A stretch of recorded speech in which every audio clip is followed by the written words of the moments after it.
Alright, Bismillahirrahmanirrahim. Assalamualaikum to the sir we respect and appreciate. My name is Muhammad Izahiri.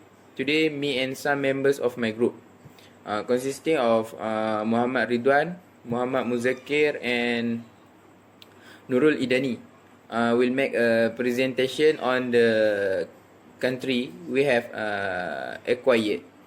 Here, we will explain 10 things to a country that is about history, flag, currency, GMT or UTC, climate, geographical characteristic, international airport, company airline, 10 tourist destination, and finally the activities found in that country. Alright, now I will pass to the first presenter to explain a little bit about the country he got. Okay, Assalamualaikum warahmatullahi wabarakatuh. My name is Muhammad Ridwan Mir Ahmad, and today I will present about Italy. Okay, so first thing first, I will explain about the Italy history. So as we can see, Italy has a 7 timeline of history. So I will simply explain it with a easiest way to understand. Okay, it's starting from the prehistory and ancient Rome, 19th century BC, and then Middle Age, 6th century.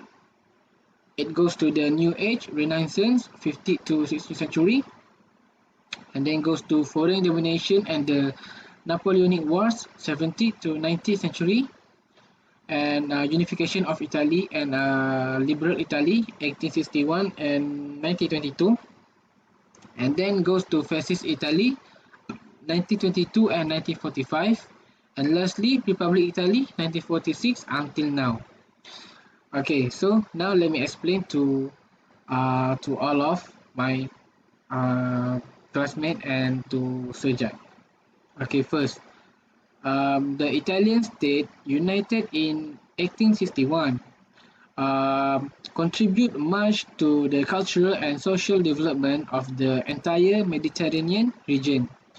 Many culture and civilization have existed since the prehistoric times.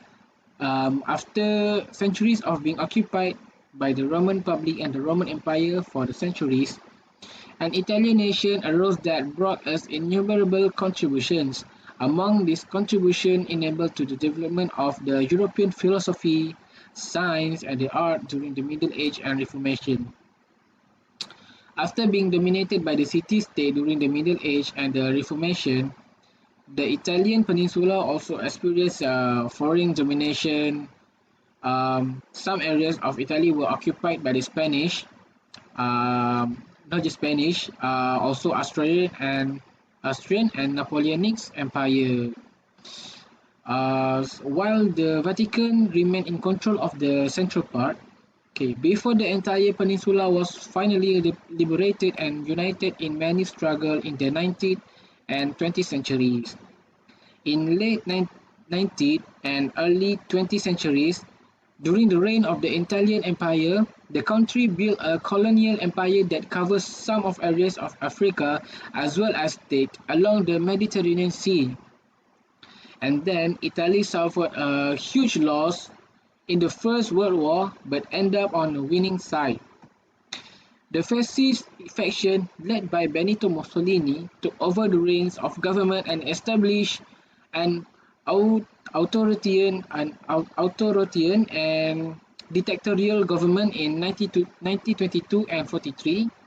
That time, Italy was a low ally of Nazi Germany and Japan in World War II. After the southern region was liberated in 1943, fascist fighters continued to fight until they surrendered in 1945 as the Republic of Salo. Italy was very fierce that time in the battlefield. In 1946, following the referendum, the monarchy in Italy was dissolved, and on June 2, 1946, the birth of the Italian Republic in the 1950s and 60s. Italy enjoyed rapid modernization and economic development that existed after the remnant of the catastrophe of the World War II. Since then, Italy has been one of the founding countries of the European Economic Community. Now, it's called the European Union. In addition to being a member of the UN, NATO, UNESCO, the G7, the G20, and the OECD. Okay, after that, I will explain about the flag of Italy. So as we can see in Italy, this flag is called tricolor because it have a tricolor, as we can see, green, white, red. So I will explain it one by one. Okay, the flag's color are said to represent this virtue. So for green, it means hope, and for white, it means faith. Meanwhile, the red is meant for charity. Okay, and then I will explain about the Italy currency. Okay, sebelum tahun 2002, Italy menggunakan mata wang Italian lira. Kemudian pada tahun 2002 mereka menukar mata wang dan menggunakan euro.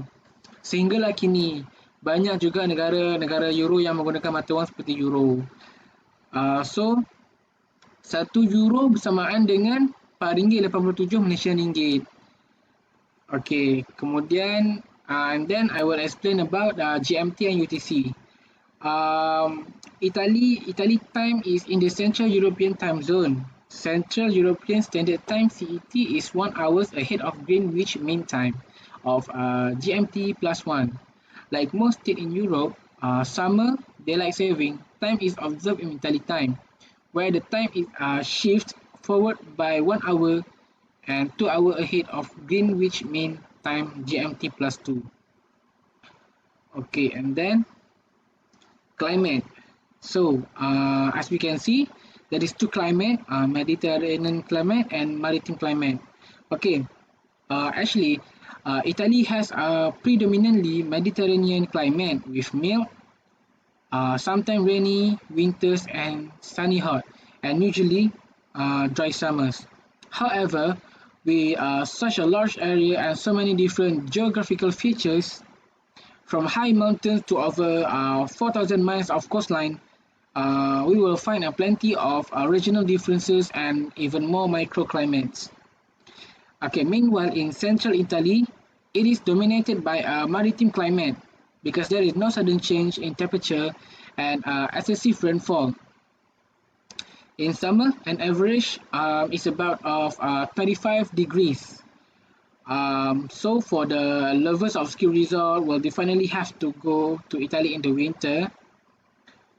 The largest number of tourists come to the central Italy is January, because snow in the mountain is for about 6 months. This allows people to climb the ski slope for a long time.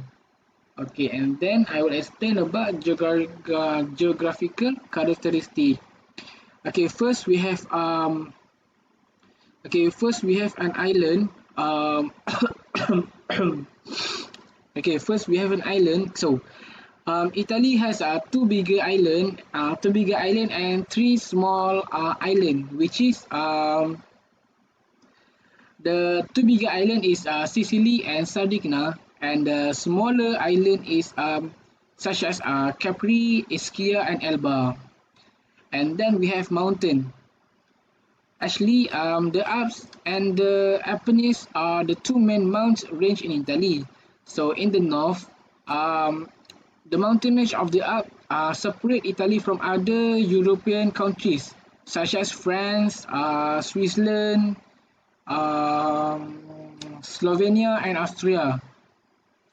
So the highest mountain of Italy can be found in the Alps. The Dolomites are a part of the Alps mountain range in Italy's north, and many of the peaks are above 3,000 meters and 9,843 feet high. Okay, so the highest mountain peak in Italy is known as the Monte Bianco, better known as Mont Blanc, which is 4,807 and 15,776 feet high. Okay, as we know, um, people are for the businessmen or people who create a product, they always use a Monte Bianco as their product name. So they can commercialize their product by using the famous mountain in Italy, Monte Bianco. So that's why Mont Blanc is the most famous mountain in the world. Okay, so not just that, in Italy also have a volcano. The Etna is the most active volcano in Europe. It is located on the island of the Sicily. And then we have Lake Garda, which is Lake Garda is the largest lake in Italy. It is located in the northern Italy and famous for its mild climate and wind that attract many surfers to its shores. Okay, after that I will explain about Italy airport. So as we can see, it have four airports, four different names like Rome, Milan, Venice, and Florence. So I will explain it one by one. Okay, Rome Airport. Rome Fiumicino International Airport, Leonardo da Vinci, is an international airport in Rome and the major airport in Italy. So it is one of the busiest airport in Europe by passenger traffic with over 43.5 over 5 million passengers served in 2019. The airport serves as the main hub for Alitalia, the largest Italian airline, and Vueling, a Spanish low-cost carrier owned by International Airline Group, based on total passenger. And so, based on the total passenger number, it is the 8th busiest airport in Europe and was the world's 47th busiest airport in 2017.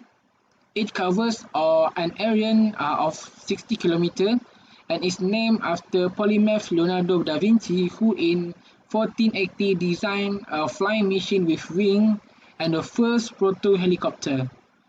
So the airport was officially opened on 15 January 1961 with two runways, replacing smaller Rome Clampino Airport, which remain in service for some low-cost airlines as well as domestic and charter operation. Despite being officially opened in 1961, Leonardo da Vinci Fiumicino Airport had actually been in use since 20 August 1960. This was to help relieve air traffic that was congesting Rome Clampino Airport during the 1960 Summer Olympics. And then I will explain about the Milan Airport. Milan Airport is the most famous airport because for the people who love football, they also know Milan Airport as a AC Milan club because it was a famous club all over the world. So Milan Malpensa Airport is the largest international airport in the Milan metropolitan area in northern Italy.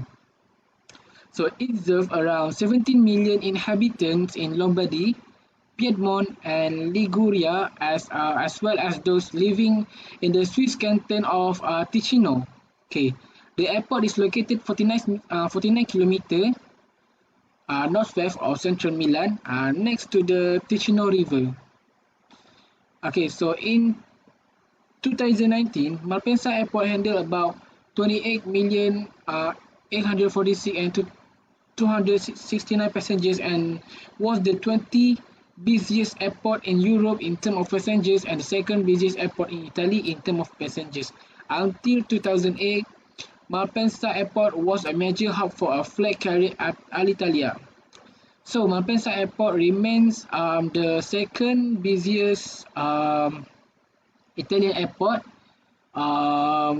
for international passenger traffic after the Rome Airport. Uh, the busiest for freight and cargo, handling over 500,000 tons of international freight annually.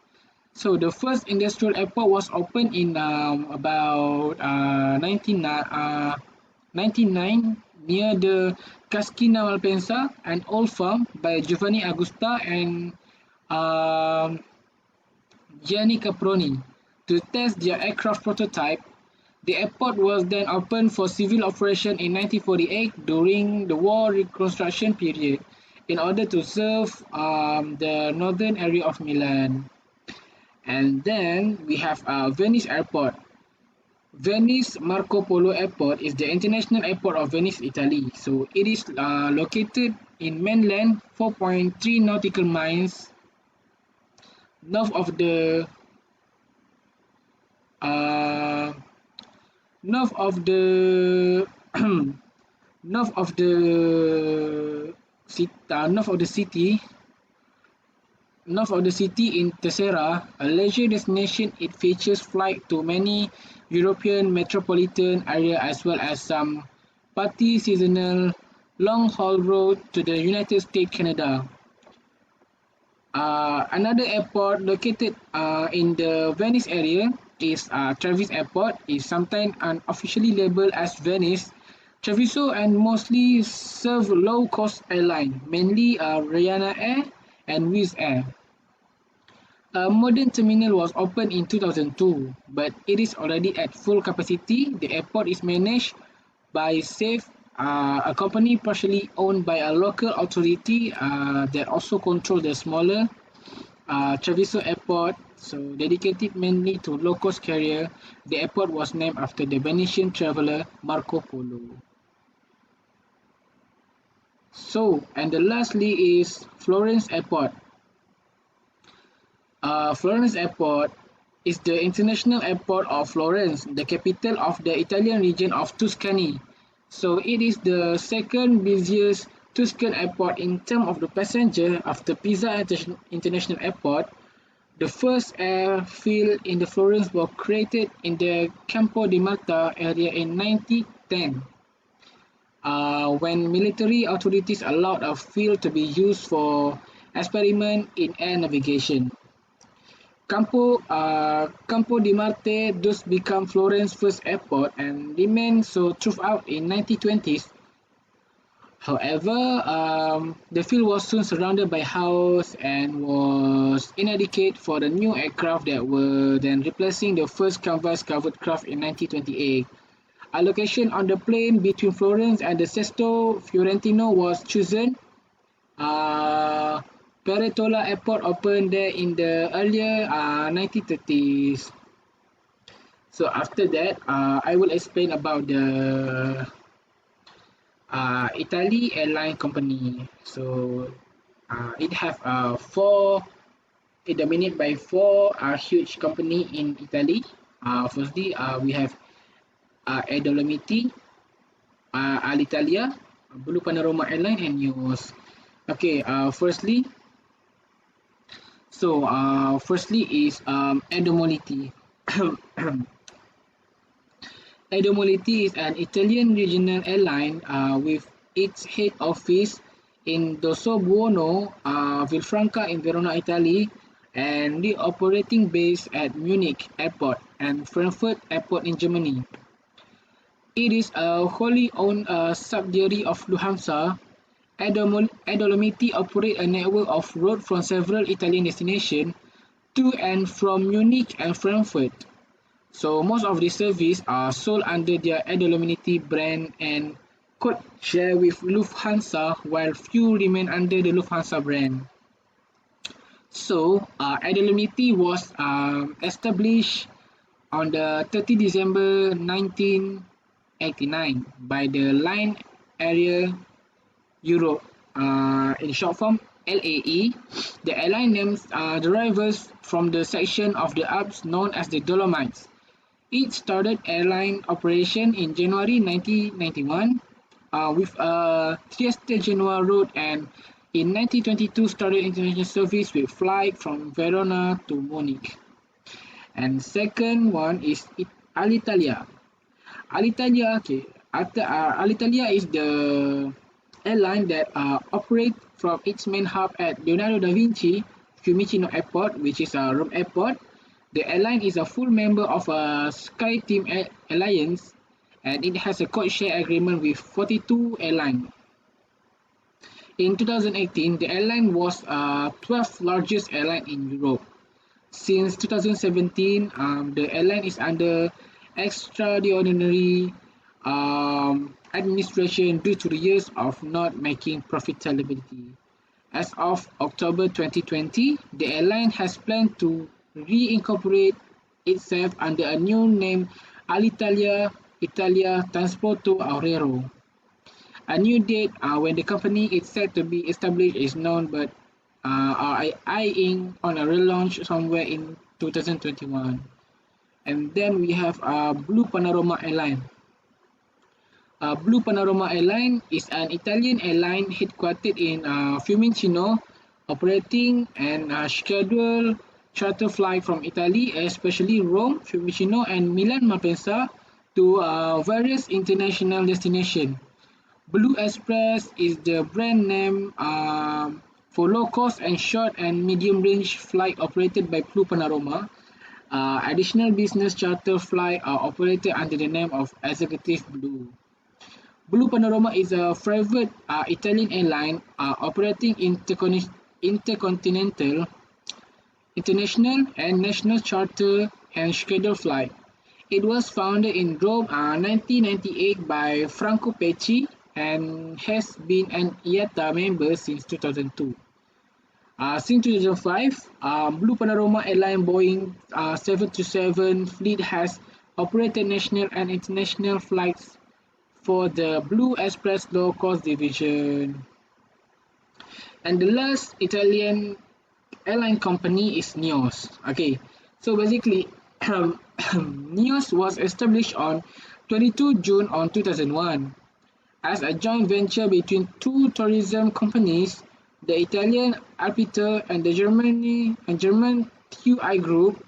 Revenue flights were launched on 8 March 2002 in January 2004. Alpito bought all of the TUI Group's share, making Neos a fully owned subsidiary of Alpito, no longer affiliated with TUI. For many years, Neo has been working with Costa Cruise to transport passengers from Italy to Dubai, the Caribbean, and Northern Europe at Costa's ship departure and arrival points. So Neos basically operate flight from the Mexico. They have a destination to Mexico, Southern Europe, Africa, Asia, the Caribbean. Okay, and then I will explain about 10 tourist destination. Okay, so first one is Rome.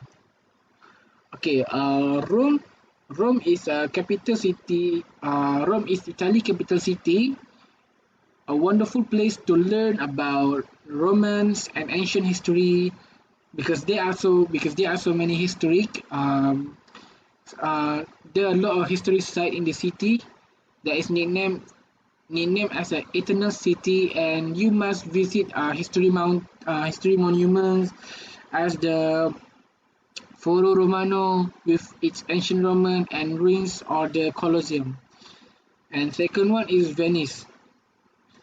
Venice famous for its canal, bridge, and gondolas. Okay, actually, Venice is located in northern Italian city. It's often referred as a lagoon city or the city of masks. Venice is famous for its canal, bridge, and the gondolas. The city is built for 120 islands and is known for its colorful carnival celebration that take place in February every year. And we have Florence. Florence is a capital of Italy Tuscany region. It is home to many masterpieces of Renaissance art and architecture. Okay, one of its most iconic sites in the Duomo, a cathedral with a terracotta tile dome engineered by Brunelleschi, and a bell tower by Giotto. The Galleria dell'Accademia displays Michelangelo's David sculpture, and in Florence also have a Uffizi gallery exhibit Botticelli's like the Birth of the Venus and the Da Vinci's Annunciation. And then we have Pisa.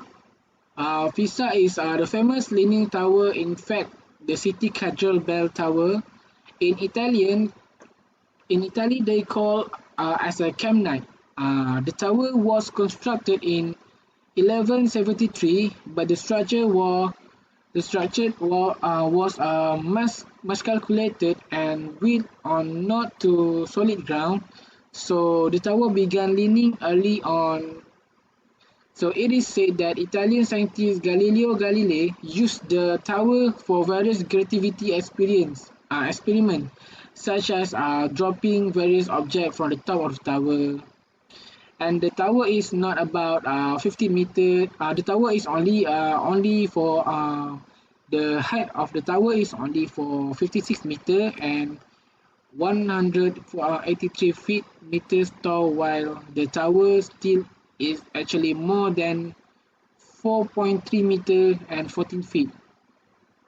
When measured, meaning the top is leaning over so much, the tower seems to fall. So in 1999, some soil was taken away from underneath the tower to lower the degrees to the tilt and pull the tower more upright so it would not topple over.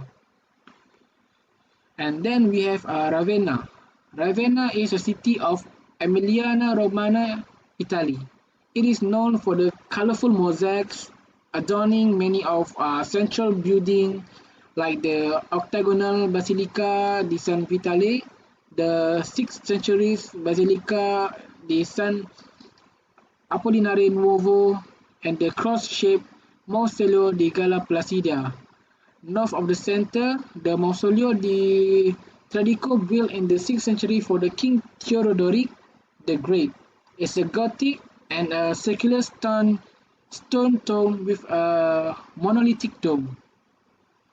And then we have Tuscan village and city. So Tuscany is awash with idyllic charm. So everything from the architecture to the landscape is captivating and inviting in equal measure.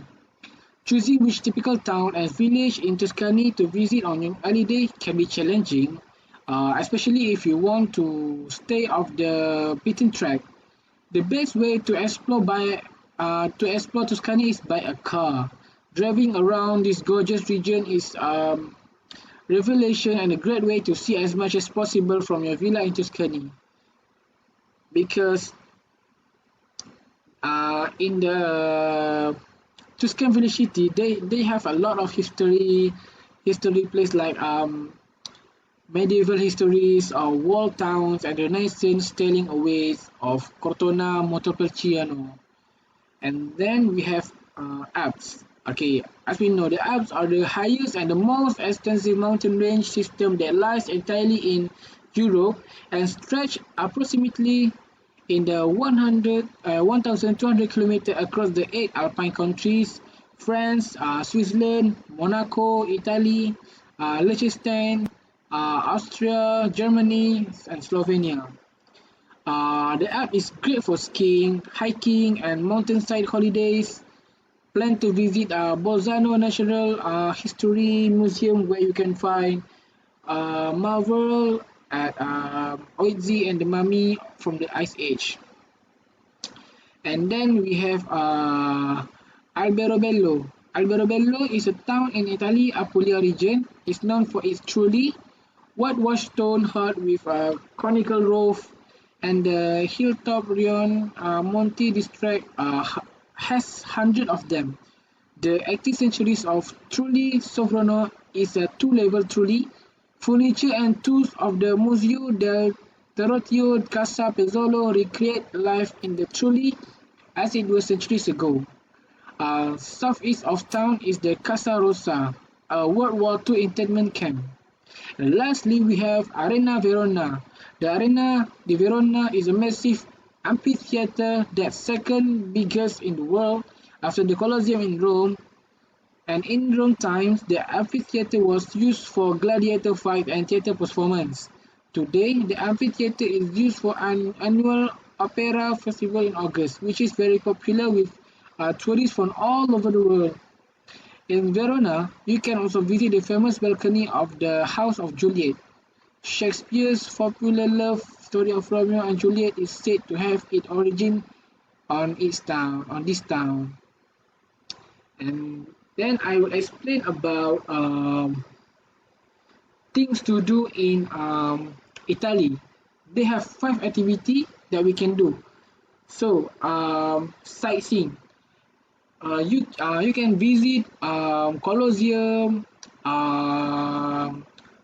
like Pisa Leaning Tower, because sightseeing is the most exciting activities that we can do, because when we see something new, we can learn about new knowledge, new more experience about the place that we just experienced just now. So sightseeing, um, you can visit like Colosseum, Pantheon, and the beach outside where you can have a beautiful view, um, history view, and we can learn about the history of the Italy, the monument at Italy, and a lot of things that we can do. And then we have a skiing and hiking activity. Skiing and hiking activity is basically people will visit the Alps mountain site, which is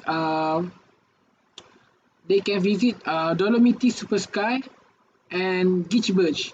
These two places they provide for winter sport like skiing resort, winter sport, and in Gitchberg, in Gitchberg they have a mountain peak with a ski and trails. So in this place, they provide the facilities for people to enjoy like a winter sport. And then exploring. Exploring is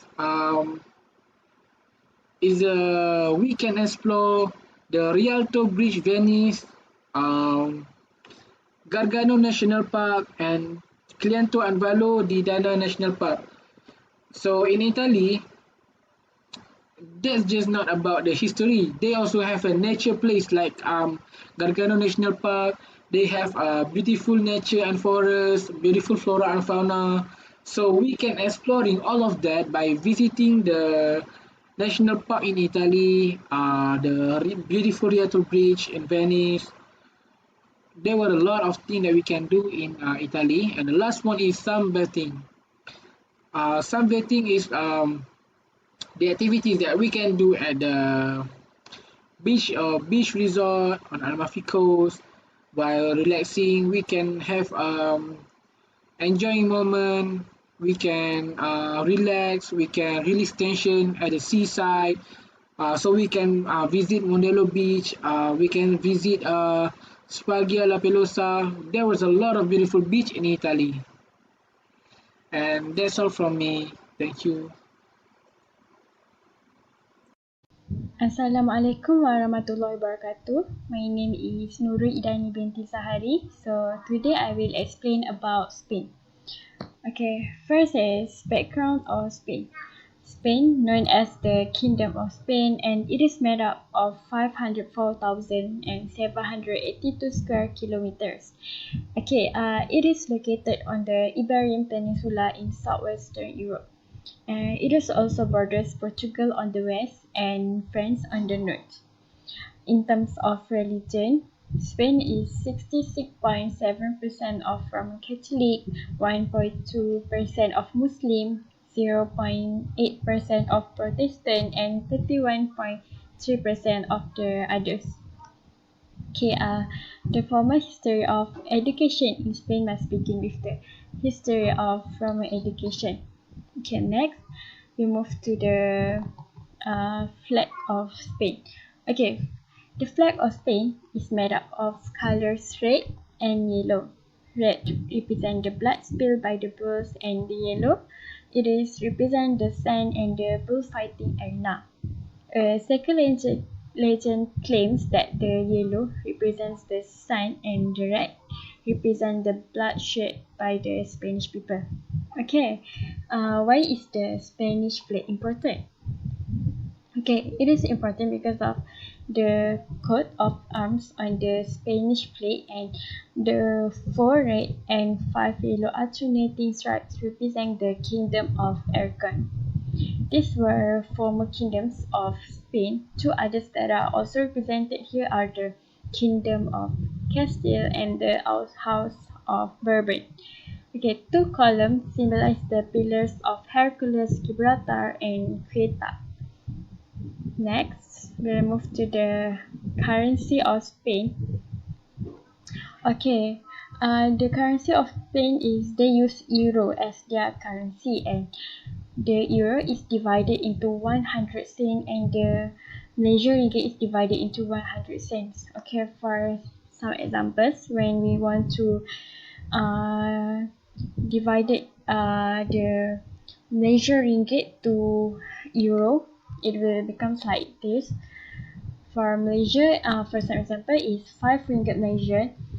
If we want to change to the euro money, it will become to 1.02 euro, and 10 ringgit, and it will becomes to 2.04 euro.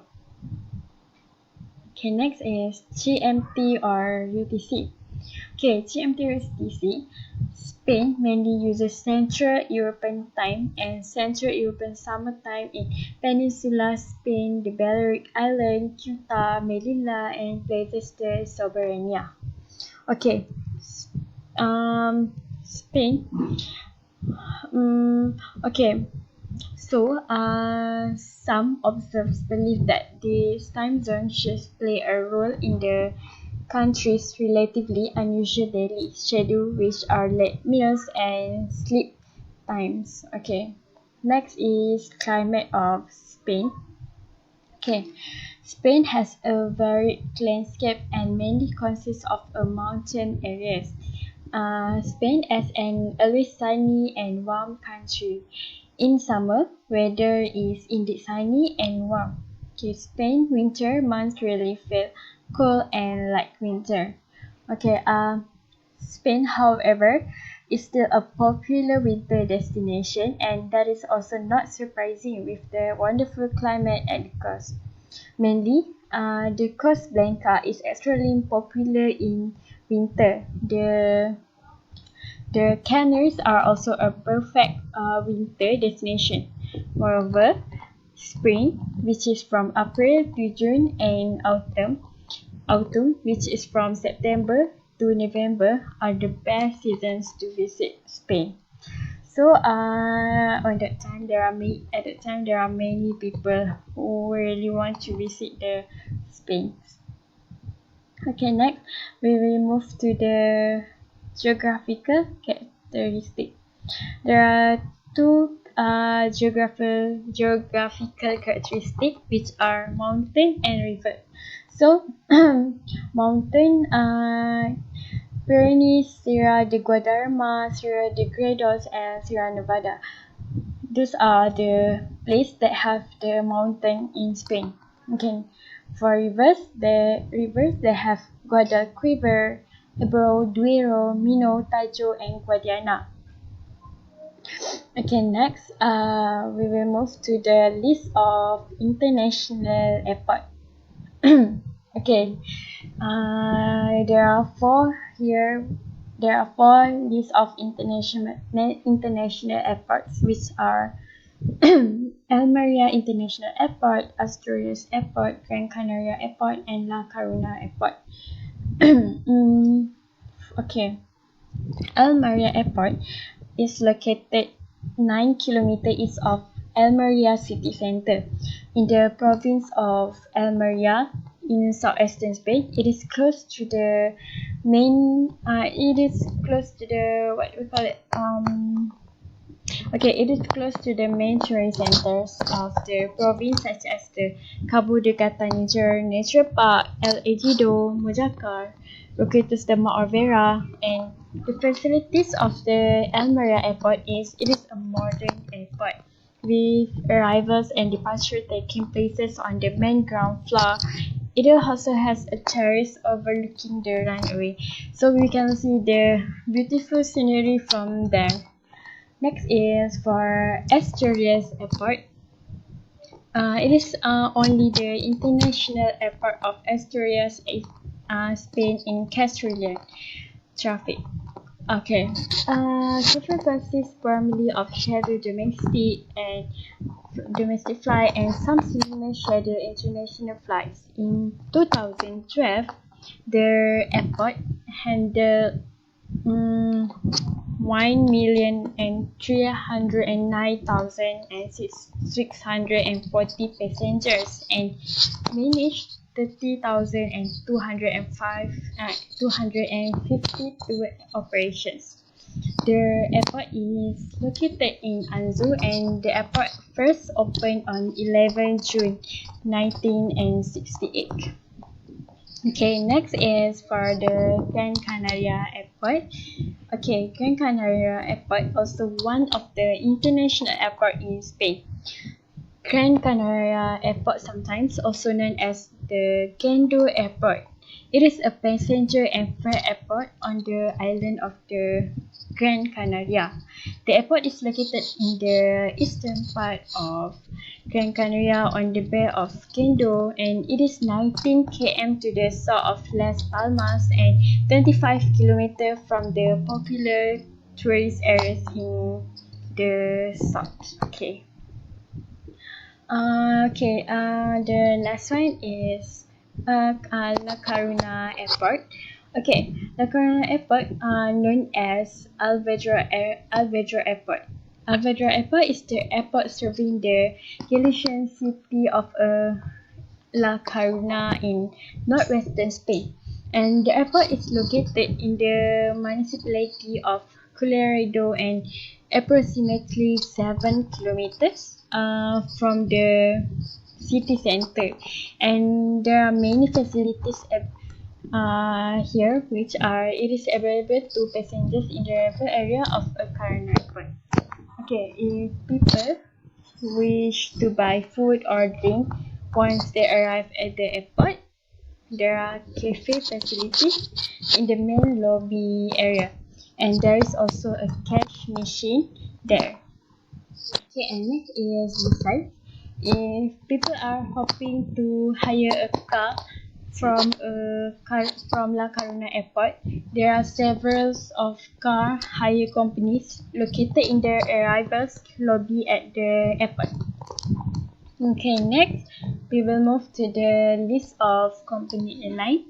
There are three here, which are Iberia, Vueling, and Europa. Okay. Iberia is for our information. Iberia is Spain's largest airline and the fourth largest carrier in Europe. It is a private company that has been transporting passengers and cargo for more than 18 years, with 30 offices across the country, including in Barcelona and Madrid. Iberia is accessible to Spanish travelers. Iberia is one of the founding members of Oneworld, an alliance of airlines that offer connecting flights to 700 destinations throughout the world. Next is Vueling. Vueling is the airline that serves 50,000 tickets in 15 days only. Vueling is a publicly traded stock and has become one of Spain's most successful airlines. And the last one is Air Europa. Okay, Air Europa also is the airline division of the Globalia Corporation, a tourism company that also offers rail travel and vacation bookings. It is Spain's second largest airline and growing quickly since its beginning in 1986. Passengers flying Europa also have the advantage of flying with several other carriers when ticketing through the airline, such as Air France, Aeropostal, Portugalia, Continental Airlines, and China Eastern. So next is there are 10 tourist destinations here, which are Granada, Barcelona, Mallorca, Madrid, Seville, San Sebastian, Cordoba, Toledo, Santiago, and Santiago de Compostela. So they are the most tourist destination that people go when they visit Spain. Okay, next is there are 5 activities that we can do when we're traveling in Spain, which are we can kite surfing in Tarifa, paragliding in Madrid, canoeing on the Costa del Sol, jet ski in Benidorm, rafting in the Serra de Guara. So that's all from me. Thank you.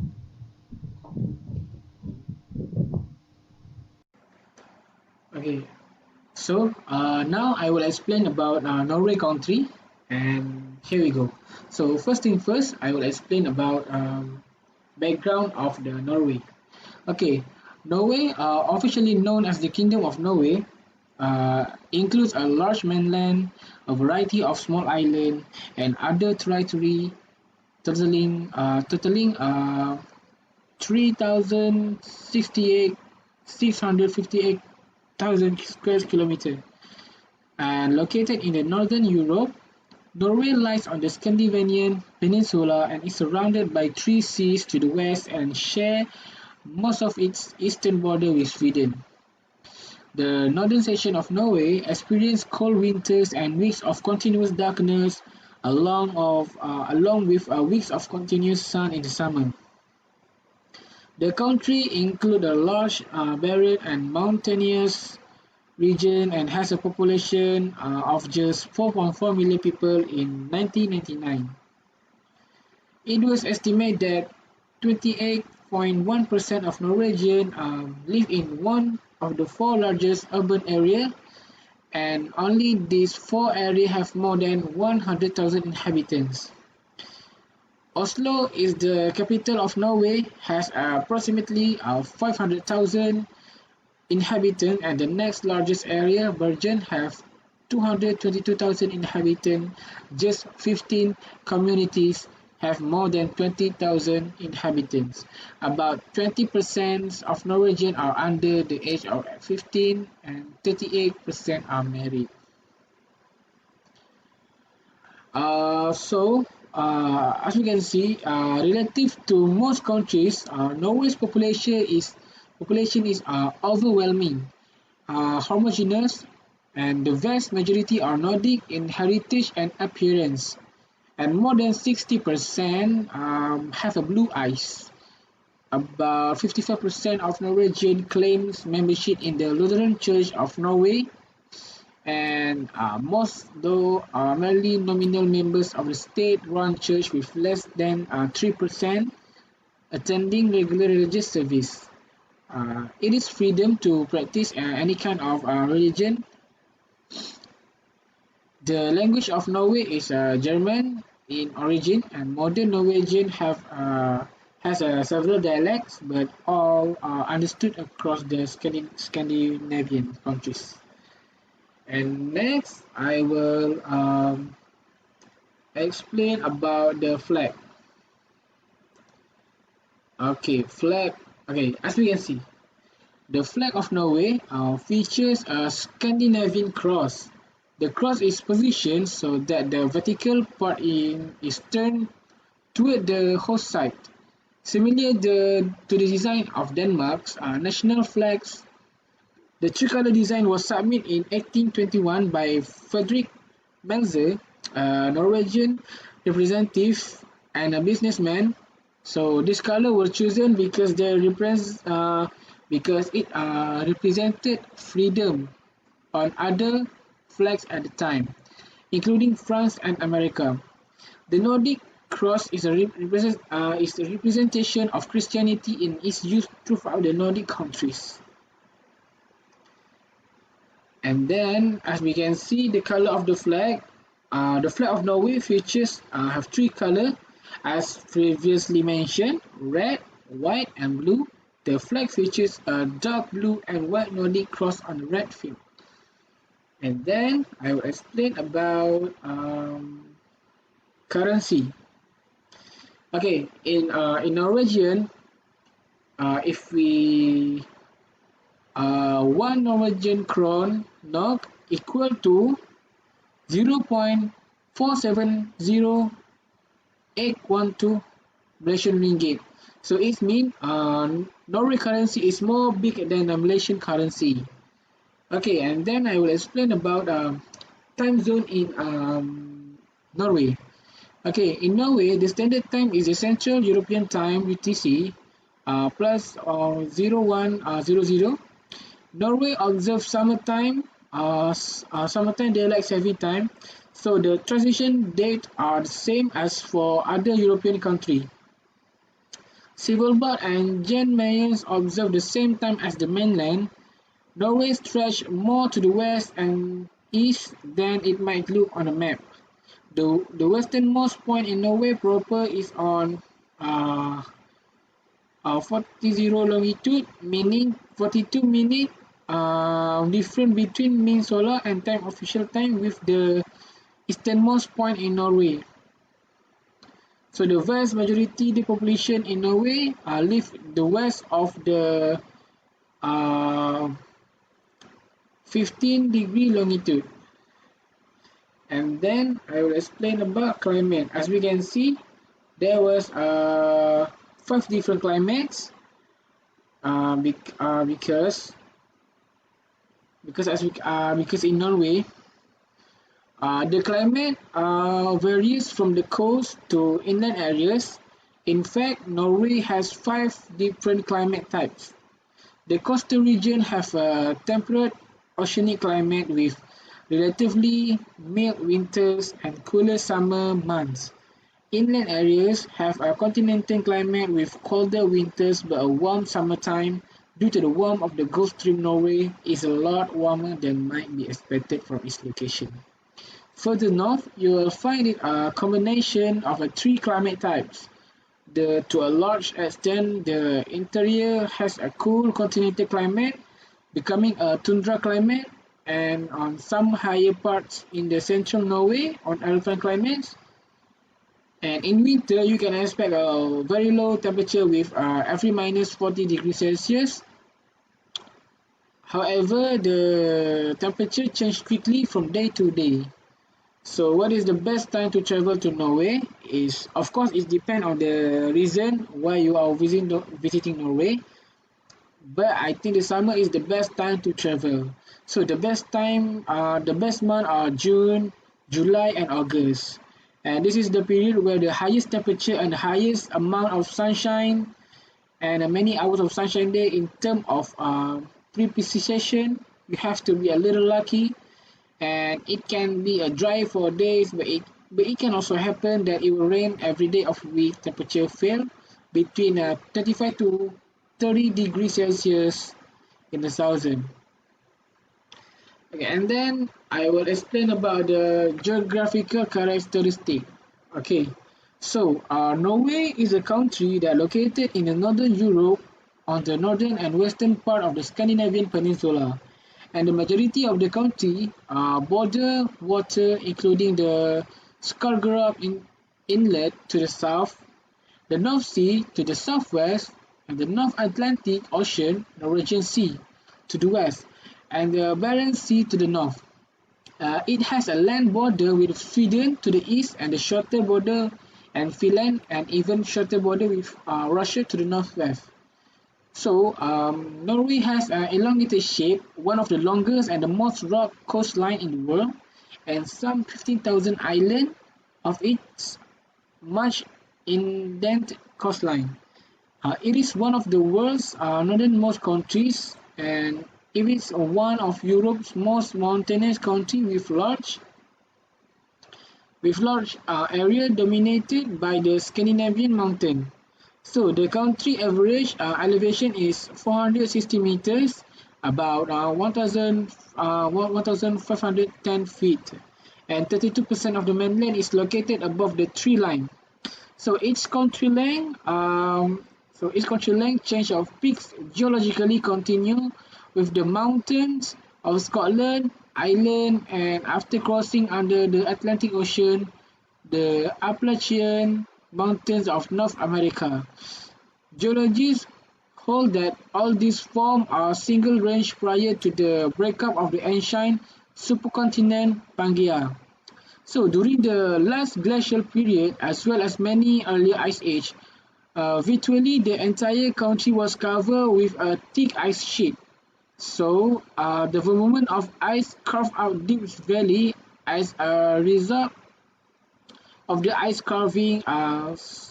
Sognefjorden, the world's second deepest fjord, and the Holmenkollen, the deepest lake in Europe. So when the ice melted, the sea filled many of the valleys, creating a Norway famous fjord. So the glacier in the higher mountain, not the remnant of the large ice sheet of the ice. Their origin are more recent. So the regional climate was up to 1.0 degrees Celsius, and even though it has a long since has been released from the enormous weight of the ice, the land is still rebounding several millimeters a year, and this rebound is greatest in the eastern part of the country and in the inner part of the long fjords, and where we can make a research about more about the geographical characteristic, because as we know, Norway is the most country that have a rich coastal line. So we have a lot to do research about this Norway geographical characteristic. Okay, and then I will explain about the list of international airport. So the first one is Oslo Airport. Oslo Airport is the main international airport serving the region of Oslo, Norway's capital and most populous city. It is hub for Scandinavian Airlines and operating base for Norwegian Air Shuttle, connecting to 26 domestic and more than 150 international destinations. So the airport handles about 27 million passengers per year, which makes it the second busiest airport in the Nordic countries and the 19th busiest in Europe. So it is located 35 kilometers northeast of Oslo, at the Gardermoen in Akershus County. The airport is connected to the city center by the high-speed railway Gardermoen line served by trains and Flytoget. So the percentage of passengers using public transport to get to and from the Oslo Airport is one of the highest in the world. 70%. Oslo is also served by the low-fare airport top in the Sandefjord, situated 190 kilometers to the south of downtown Oslo. And the second one is Bergen Airport. So Bergen Airport is an international airport located at Flesland in Bergen, a city in Hordaland County, opened in 1955. It is the second busiest airport in Norway, with the shuttle and the Widerøe are the longest airline operating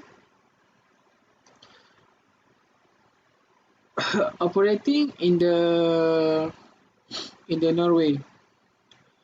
So the domestic flight are operated by Scandinavian Airlines, Norwegian, and Widerøe. The airport bus take about 30 minutes to the city center, where you easily can get around the region by train from the Bergen railway station, by boat from Streklet mainland, and by bus from the Bistadjoint. The airport bus depart every 10 minutes during daytime, and there are also some departures during the night. And the third is Trondheim Airport. So Trondheim Airport is an international airport serving the city of Trondheim in South Trøndelag County. It is located in Værnes, only 90 km east of Trondheim. It shares facilities with Værnes Air Station of the Royal Norwegian Air Force. The airport handles over 4 million passengers per year, making it the third busiest airport in Norway. So it has two terminals, one for domestic and one for international traffic. So the airline at Tottenham Airport are Scandinavian Airline and Norwegian Shuttle, Norwegian Air Shuttle, and for all of which Werner is a focus city. So the main road to Oslo is among the busiest in Europe. In total, the airport connects to 70 domestic and 21 international destinations, as well as active charter destination. It is very simple to get to Trondheim by airport, bus, NetBus or Unibus. Buses are very frequent and correspond with the arrival time. And the lastly is Stavanger Airport. So the Stavanger Airport is an international airport serving the city of Stavanger in Rogaland County in Norway. The airport is located 11 kilometers southwest of Stavanger city center in the municipality of the Sola. So it is a Norway's fourth busiest airport with both fixed-wing aircraft and helicopter traffic for the offshore North Sea oil installation in 2017. So the airport handled over 4.5 million passengers, 4.5 passengers, and 5 airlines offer domestic flight to the 9 destinations, while airline feature approximately 28 daily flight. So nearby there is an neurological museum, Flint Storage Museum. So in case you have extra time to pay a visit from the airport, you can reach the city of Stavanger, Breen and Sandnes in less than 30 minutes, but you can also visit the other places in the region. Okay, and then I will explain about the list of companies. So this is the number of the list of company in the Norwegian.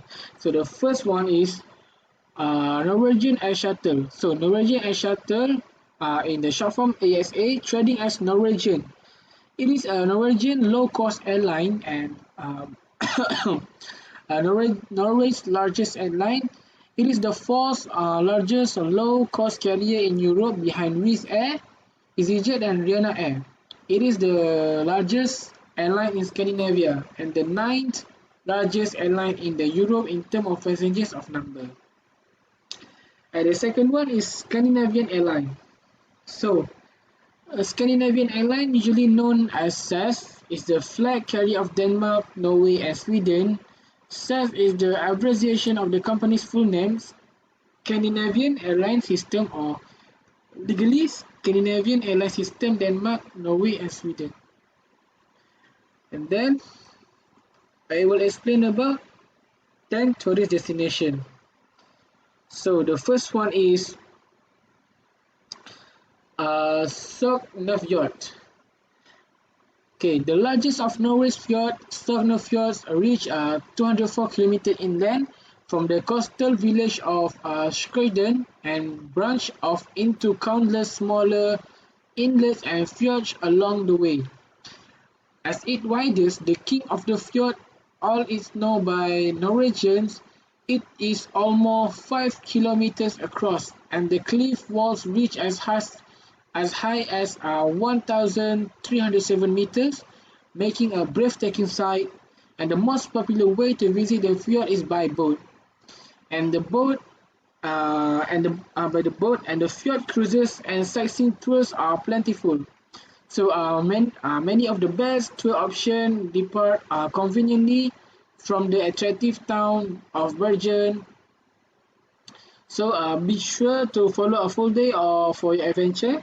So the tourists will also enjoy exploring the narrower branch like Narrow Fjord, a spectacular 1 to 7 kilometer stretch with cliff walls that are only 250 meters apart on tower more than 1,007 meters above, and the water another top destination in Fjelland.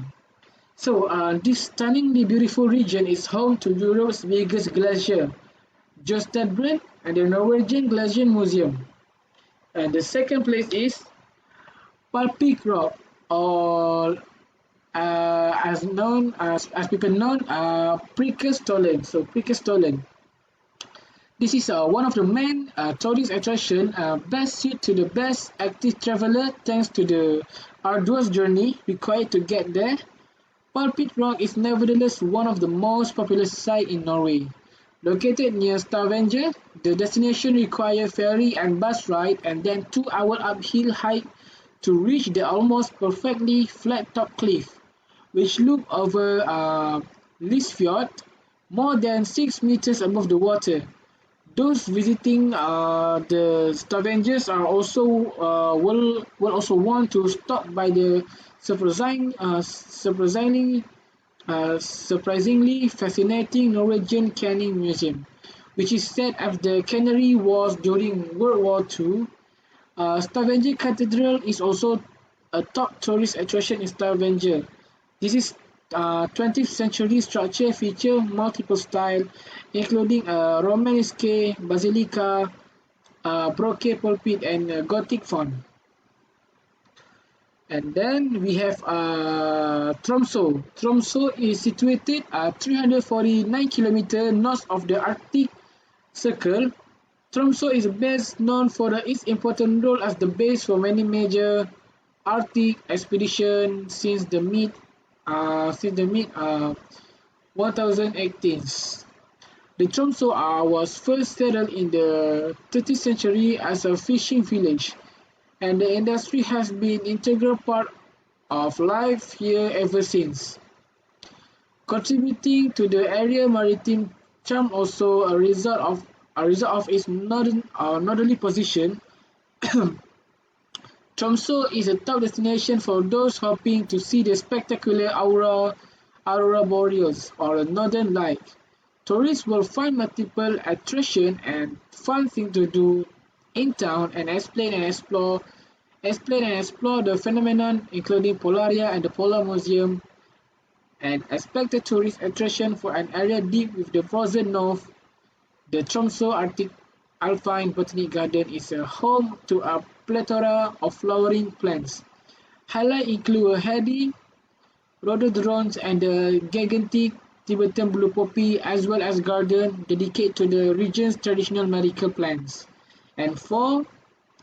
Lofoten Island. Lofoten Island, from an archipelago off the coast of northwestern Norway, are a popular tourist destination for Norwegian and foreigner alike. Thanks to the Gulf Streams, the weather here is mild despite its location. Within the Arctic Circle, tourists come here to enjoy the beach, exploring the traditional fishing village, kayak, hike, and see the wildlife. So, basically, this island are also one of the best places to visit for the glimpse of the northern light, and there are plenty of attraction and things to do on the island, especially Asivalve, which is one of the largest towns located on the southern coast of Alsvagøy Island. And here you will find the Lofoten War Memorial Museum with its World War II collection and the unique Magic Ice Lofoten, which displays ice sculpture depicting local life, and the Lofoten Museum, which explores the history of the island fishing industry, is also feature Arctic sea life. So tourists can even learn more about the importance of fishing at the Norwegian Fishing Village Museum and the Lofoten Stockfish Museum, which are both located in the town of A. Okay, and then number 5, we have Viking Ship Museum Oslo, the largest of Norway museum dedicated to their seafaring ancestor. The Viking Ship Museum in Oslo features 3 9th century Viking vessels, each of which had been laid to the rest as burial chambers from prominent Viking. So the largest of these, the 70-foot Oseberg ship, was built around the AD 800. It contained a chieftain's wife and 2 other women, along with many items that give insight into Viking life. The museum is also a home to the Gotthard ship, which is an impressive 20 meters long and the tune ship. Visitors can also view several exhibits and films that focus on the importance of maritime life for their culture. The Viking Ships Museum is operated by the Museum Cultural History, as is Oslo Historical Museum, which is contain artifacts from around the world and throughout history, from Egyptian mummies to the history of gold coins. One of Oslo's top attractions is a home to expanding Viking Age exhibit, which contains a rare, well-preserved Viking helmet. And number 6 is Baidoy Peninsula. Oslo's Baidoy Peninsula is a suburb located only 4 miles west of the city and is easily reached by car or public transportation. It is home to several of Oslo's top tourist attractions and also known for its many natural spaces, including beaches, parks, and forests among its numerous museums. The Baidoy Peninsula is home to the Center for Studies of Holocaust and Religious Minority in Norway located in Villa Gande. Another top museum is the Fram Museum, which houses the ship from known for its polar voyage and jar, the latter famous for being the first ship to navigate the Northwest Passage. So the popular Kon-Tiki Museum is just next door. So this area is also home to Norwegian Maritime Museum, one of the top places to visit in Oslo for ship and history buffs. The museum explores the role of fishing and other maritime activities in Norwegian life.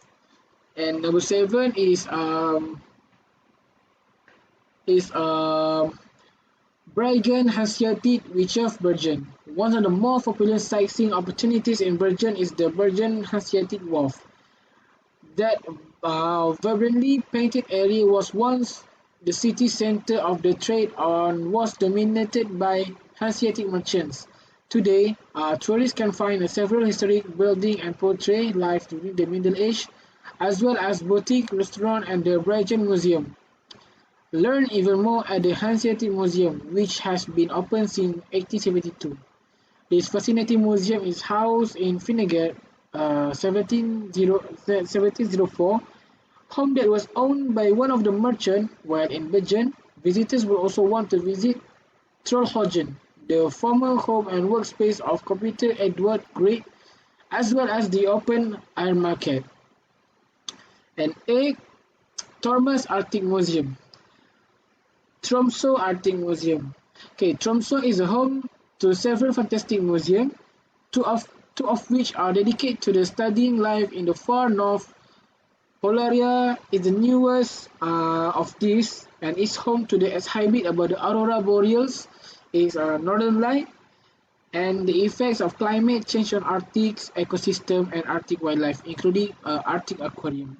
And the Polar Museum focuses on the area's long history as fishing community and its more recent status as a primary research base for polar studies. Exhibits include the finding of more recent expedition and scientific studies which delve into the world and the dark, cold, deep sea of the Arctic. And then, last but not least, number 9, the Vigeland Sculpture Park Oslo. So the Vigeland Sculpture Park is one of Oslo's top tourist attractions and is home to 650 sculptures created by Gustav Vigeland. So these sculptures, which are formed rough on iron, bronze, and granite, are arranged in five team group. The most famous of these are in the Fountain Group, which collection is found within the large Frogner Park, which also houses the Vigeland Museum and the Oslo City Museum. Also located here are numerous recreational facilities, including Norway's largest playground and expansive rose garden. And lastly, number 10, Akershus Fortress Oslo. The Akershus Fortress is a medieval castle commissioned by King Haakon V in 1299 later turned into a Renaissance royal residence by King Christian IV in the early 17th century. It sits on a promontory overlooking the Oslofjord, and the ground has spectacular view over the harbour. Guide tours are available during the summer, and you can also find the Museum of Norwegian Resistance on the castle ground history. And then I will explain about 5 activities that we can do in Norway. Okay, so first is we can take a train. We can take a train. We can take a train journey. We can apa? I mean, like, Norway has some great railroads which are comprehensive and easy to use. So one of the best ways to enjoy the country is by train. There are over 2,000 miles of track here, and the scenic journeys mean that you get that you get to take in Norway from an entirely different perspective. Some of the highlights include the Bergen Railway, which you pass in the Hardangervidda Plateau, as well as in the Dovre Railway that runs you from Oslo to Trondheim. And secondly, explore Mount Fløyen. If you want to get the best vibe across the Virgin, then you need to come to the Mount Fløyen, which is a 399-meter summit that overlooks the city. If you are feeling lazy, you can easily take the funicular railway to the top, which take 8 minutes and afford you views over Virgin and its notable fjords. Close to the summit, there is a lookout area, and if you don't fancy another big draw, here is the Fløyen Folk Restaurant, which has traditional music, recital, and local food. And number 3, we can also visit Oslo Cathedral. Oslo Cathedral is one of the main draws in the city and would have been built in its original from the 11th century. The style of the church is a Baroque, and it was the first church to have ever been established in Norway. As you would expect, the church has been procession of iconic events such as those of royal family, and now you can see all the history for yourself on a trip here. Thing to look out for include the large organ, as well as the Omate pulpit and the colorful murals that cover the ceiling. And 4, take a ferry. Is another great way to check out the country. To take a trip on the Hotgretten ferry, which will take you to some of the less explored part in Norway. The name for the ferries is Coastal Steamers, and you can catch one in Bergen, travel to Kirkenes, which will take an epic 12 days. It's a long journey. 12 days is a long journey. So along the way, however, you can hop on and off at some of the scenic part of which Norway is famous. And lastly, explore the Gerangerfjord region. Gerangerfjord region is a part of the massive Fjord Norway network, and also a UNESCO World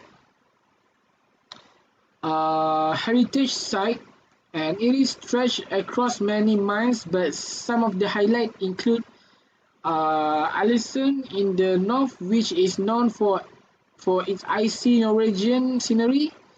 Other good spots include the Stanningsfjord, which has some of the prettiest vistas over the countryside. If you want to scale one of the peaks here, then go for the Dasniba summit, which stand at 4,905 feet one of the best way to take the splendor here is to book a tour which will take you to all the nicest spot in the region so that you don't miss anything about the beautiful places, a great scenery, a breathtaking view, a stunning flora and fauna, a stunning moment, enjoying the beautiful experience. So book a tour that will arrange you all over the region if you don't want to miss anything. And that's all from me for Norway.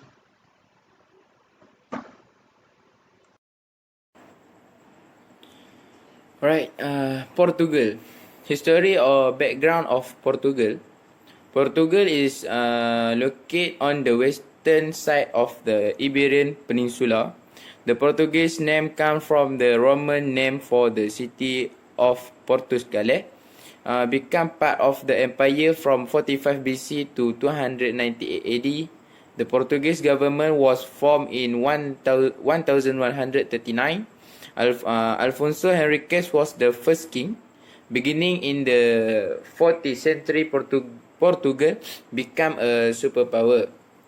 Alright, for explanation,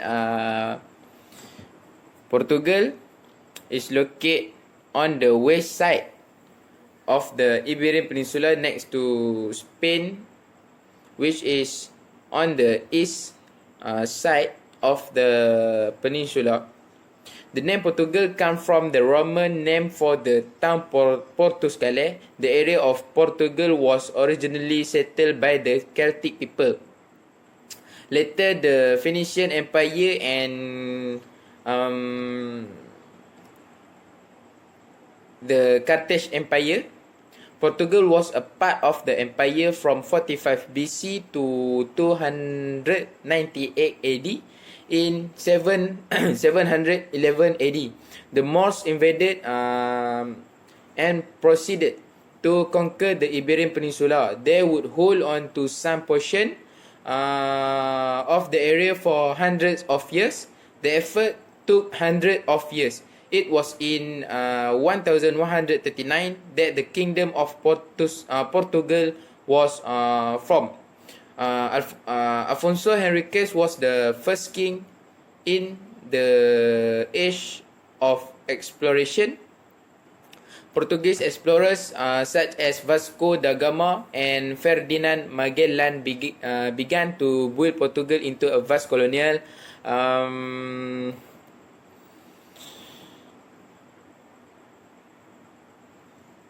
empire. Portugal established colonies in South America, Africa, and the Far East. Portuguese power will dwindle in the 1900 as in 1932, Dr. Antonio Salazar took power as Prime Minister but ruled more as a dictator. Salazar took power as Prime 4 years.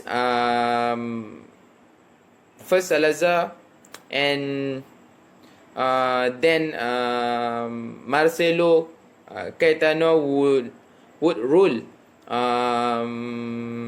Portugal. In 1974, a left-wing military coup took over the country and made drastic democratic reforms, including granting independence to all of Portugal's African colonies. Portugal was a founding member of NATO and is a member of the European Union. Right, next, flag of Portugal. The flag of Portugal is made up of red and green colors. Green symbolize hope for the future. The red color symbolize the blood of the nation. This flag was first used in 1917. Alright, for explanation, the Portuguese flag is red and green. The Portuguese emblem is depicted where the two colors meet. Green symbolize hope for the future. The color red symbolize the blood of the nation. The Portuguese protective arm has a white shield containing 5 small blue shield with white dots. Inside the red shield with 7 small yellow castle surrounded by a yellow rope. The 5 small blue shield represent the 5 Moorish kings defeated by the first king of Portugal. The green part of the flag is on the flagpole and form 2/5 of the flag. This flag was first used in 1910, flag of 1385 Portugal. The logo in the center of the flag was used from 1385 to 1481 during the reign of King Zhou I, 1485 until 1400.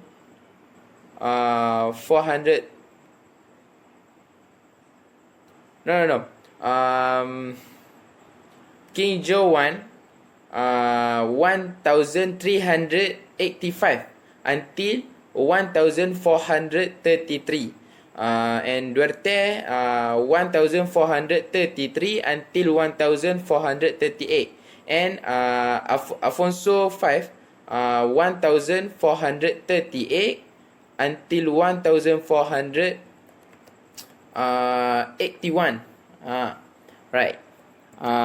Next is currency. Portuguese is escudo is the currency in Portugal.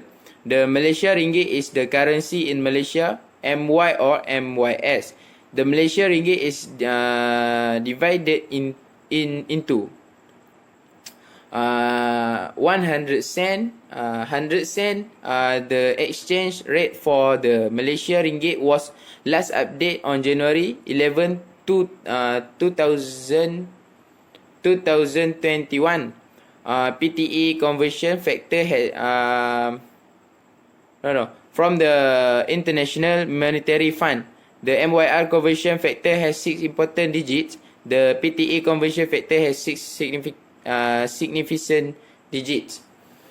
For example, MYR Malaysia, PTE Portugal. Malaysia 2.46 and in Portugal 100.00. In Malaysia 4.993.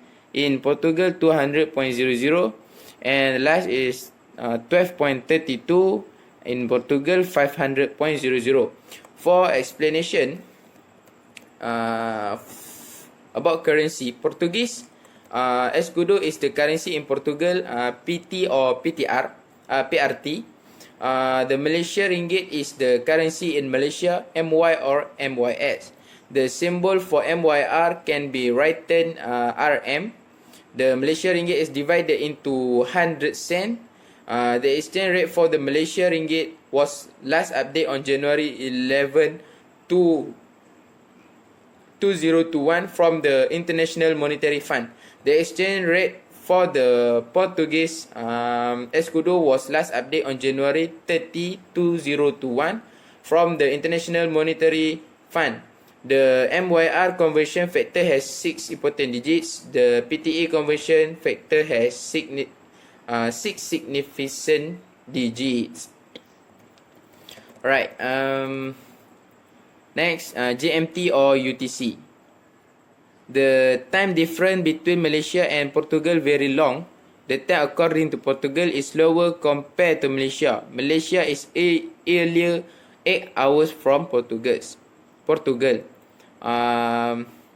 UTC plus 8 hours, UTC plus 0 hours. UTC plus 8 hours is Malaysia, UTC plus 0 hours is Portugal. Malaysia 4 p.m. and Portugal 8 a.m. In Malaysia 4:30 p.m. In Portugal 8:30 a.m. And last in Malaysia 5 p.m. and in Portugal 9 a.m. for explanation, about GMT, the time difference between Malaysia and Portugal is very long. The time according to Portugal is lower compared to Malaysia. For example, Portugal passed from Malaysia by 8 hours earlier than Portugal Monday, and if in Malaysia at the time during the day, while Portugal at night. Alright, next, climate. In Portugal country, there are 5 climate, which is summer seasons, rainy season, autumn season, winter season, and the last one is and the last one is spring season. Right. For explanation about climate, in Portugal country there are 5 climate. Summer, where the season always occurs, the rainy season, which only happens in some place with short period of time. Autumn, where the season is connected with winter when it ends. Spring, which is the season that produce fertile and healthy crops. And also the winter, which is the season skiing for residents close to winter. Today's 5 climate are very suitable for all types or type of people who can come for vacation by simply choosing a place and climate that suits the comfort to tourists, and not all places have these 5 climate. Right. Next is geographical characteristic. Portugal is a coastal country in southwestern Europe, located at the western end of Iberian Peninsula, a total of 1,240 km. 14 km. The Portuguese territory also ties to the island in the Atlantic Ocean of Azores and Madeira. For explanation about geographical characteristic, Portugal is coastal country in southwestern Europe, which is located at the western end of the Iberian Peninsula, and also borders Spain on its northern and eastern borders. A total of 1,214 kilometers, 754 mi. The Portuguese territory also includes ties to the island in the Atlantic Ocean of Azores and Madeira, which are strategic islands along the North Atlantic. The extreme southern part is not too far from the Straits of Gibraltar, leading to the Mediterranean Sea. In total, the country occupies an area of 92,090 square kilometers, of which 91470 square kilometers is land, and 620 square kilometers of water. Although there is this definition, the borders of Portugal and also Spain, but still remains an unresolved territorial dispute between the two countries. Portugal did not recognize the boundary between the delta of the Chaya River and the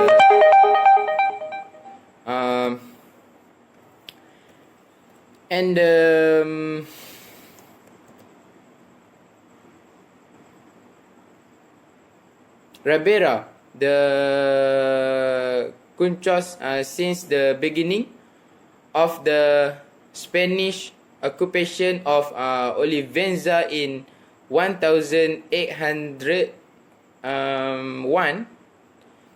The region, despite being the facto under Spanish occupation, is still a de jure part of Portugal, so no borders are recognized in the area.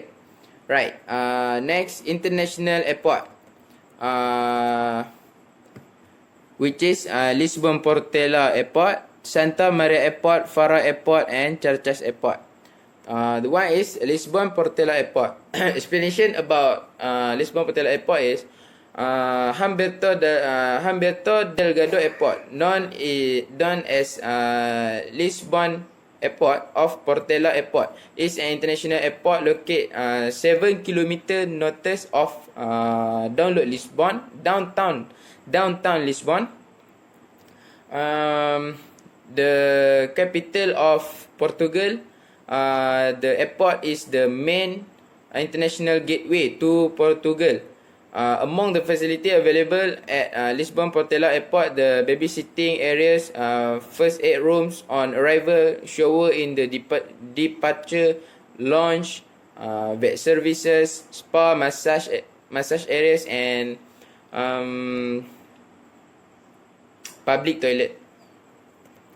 And the next is Santa Maria Airport. Santa Maria Airport is an airport located 5 km northwest of the city of Vila do Porto on the island of Santa Maria in the Portuguese autonomous region of the Azores. The facility available at Santa Maria Airport are that they provide hotels for travelers who want to wait for the flight time. Right, next, Faro Airport. Faro Airport is known as the Algarve Airport and is located 4 km west of Faro in Portugal. And the airport opened in July 1965. A total of 1.0 million passengers use Faro Airport in 2019.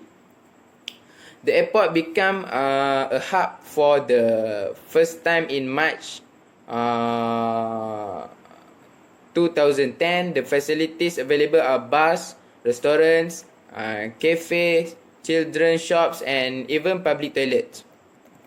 And the next is Cascais Airport. Cascais Airport is a regional airport located near the village of Taias in the parish of São Domingos de Ranão, which is located in the Portuguese municipality of Cascais, approximately 12 km north of the city of the same name in the Greater Lisbon region.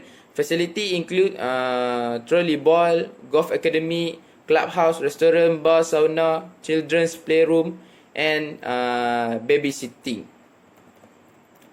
Right. Next is list of company airlines, which is Azores Airlines, Orbes Airlines, SATA Airlines, Acores, Sevenair Air Service. Alright. First, Azores Airline. Azores Airline, formerly known as SATA International, is a Portuguese airline based in the municipality of Ponta Delgada on the island of São Miguel in the autonomous island of the Azores, a subsidiary of SATA Acores. The airline operates as an international branch of the regional network, connecting the island with Europe and North America from its headquarters at João Paulo II Airport. Right, next, Orbes Airline. Orbes Airline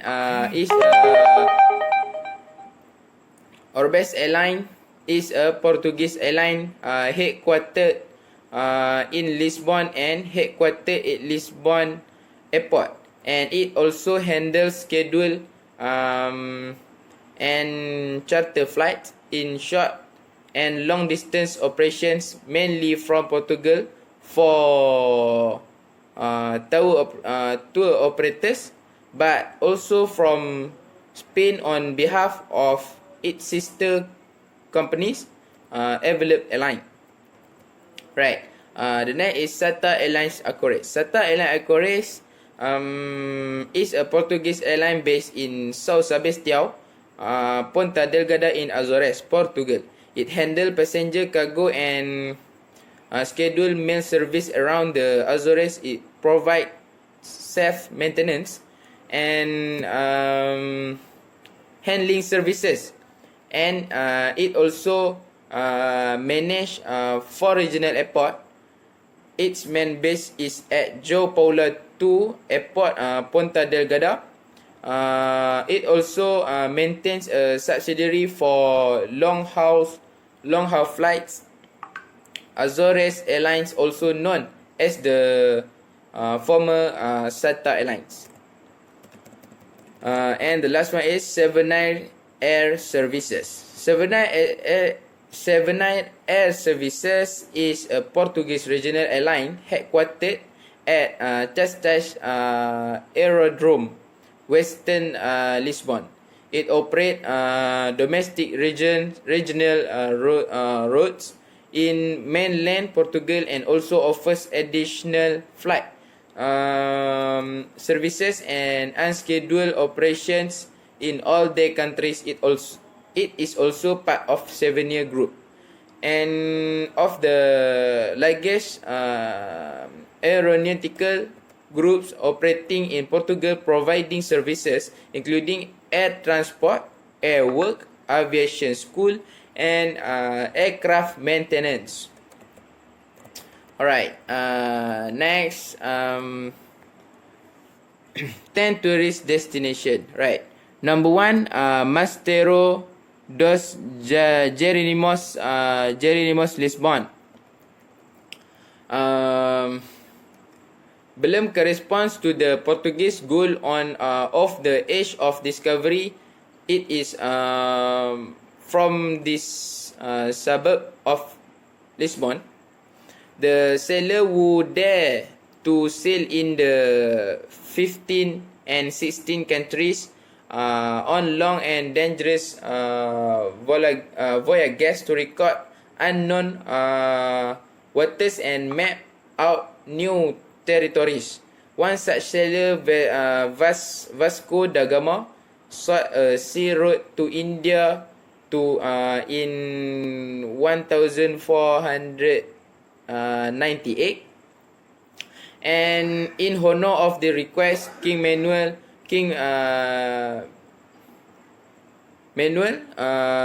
commissioned a monument that was a lasting symbol of an era of, and in honor of the request, King Manuel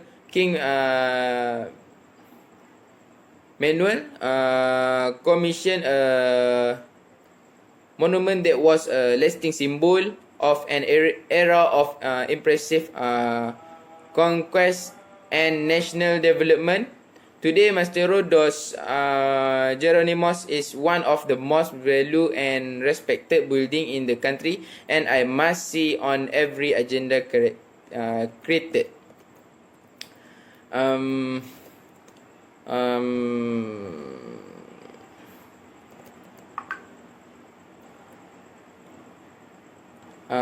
Churches and monasteries embrace the spirit and some of the finished example of Manoelian architecture and found everywhere in Portugal.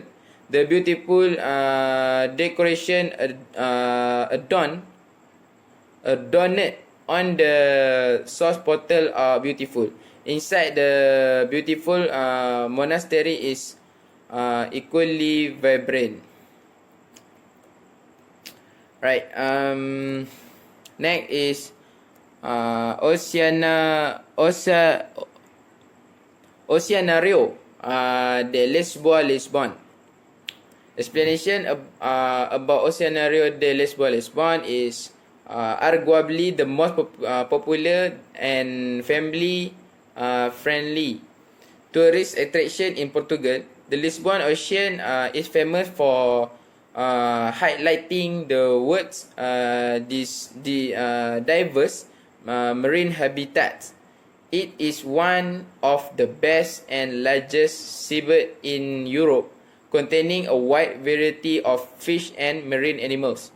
The Phospheric Ocean, Antarctic Ocean ecosystem, a large central tank visible from various levels, has sharks, rays, and many other wider and profound horns. The transparent plastic glass design is such that the smaller tropical species housed in separate aquariums located around the main tank appear to be swimming with largest cousins. Completing this incredible scenery is an open and mammals coexist in neat harmony. Right, next, Palacio Nacional de Sintra Pantai Lisbon. Alright, explanation about Palacio Nacional de Sintra Pantai Lisbon. Nestled in the heart of a forest mountainous area, the stunning location of Sintra is reason enough to visit this charming city. In fact, UNESCO recognized destination as a World Heritage Culture. Landscape such as its beautiful and the importance of gathering historical tourist attractions that gather in the around the old town Sintra Velha.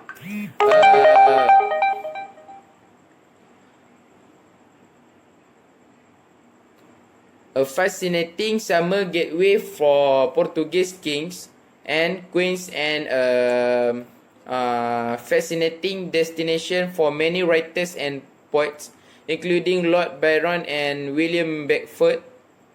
Sintra speaker romance, the old town is a maze of rocky alleys filled with handsome townhouses painted in pastel shades of pink, mustard, and purple. The narrow streets surround the beautiful center square dominated by the beautiful Palacio Nacional de Sintra.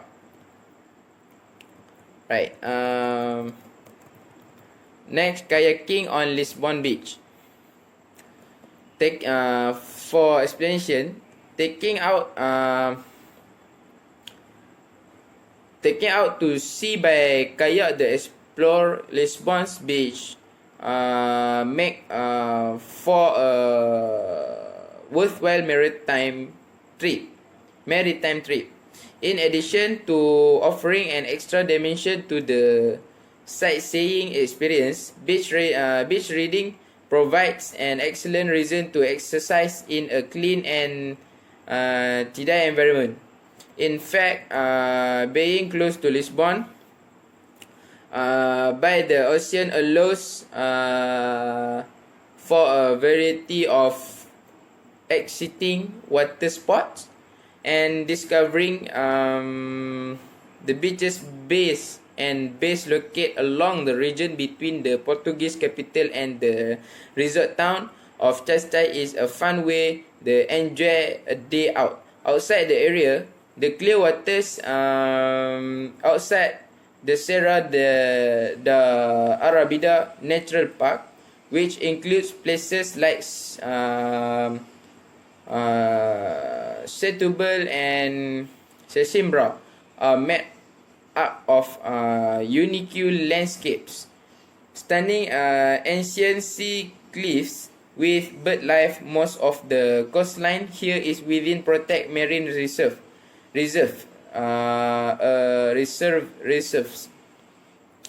Refuge within the beautiful border of Ribeira do Cavalo Beach.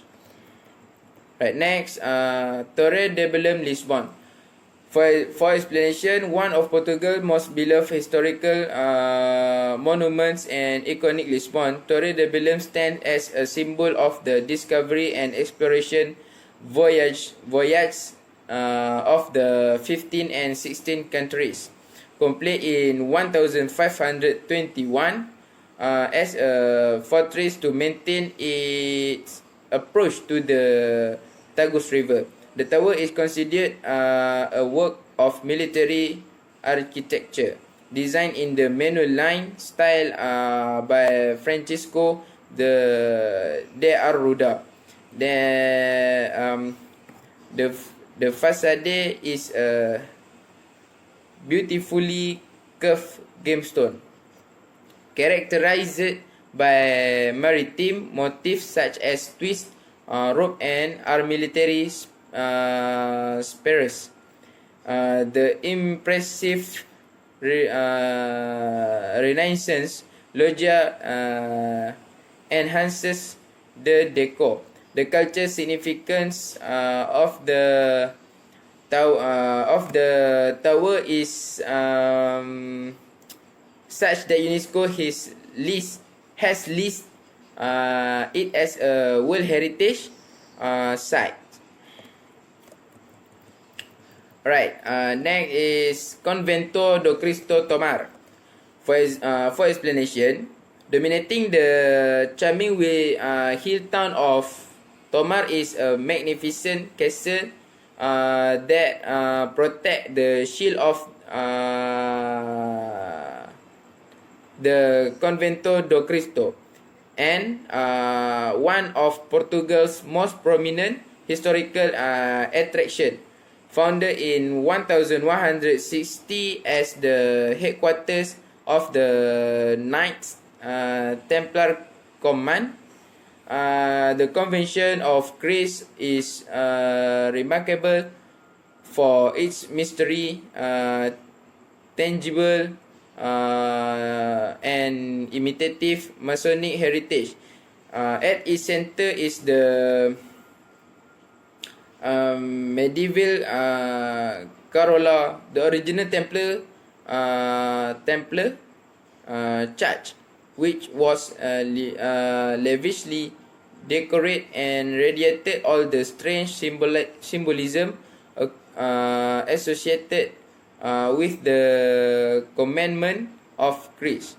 Creepy 16th century cloisters with Manoline evolving and teasing visitors with their hidden spiral staircase, and the extraordinary monastery of the Manoline window designed by master sculptor Diego de Arruda remains one of the most interesting aspects of any building found in Portugal. Right, next, Bom Jesus do Monte Braga. Bom Jesus do Monte, Portugal's most important religious shrine, is located on a 6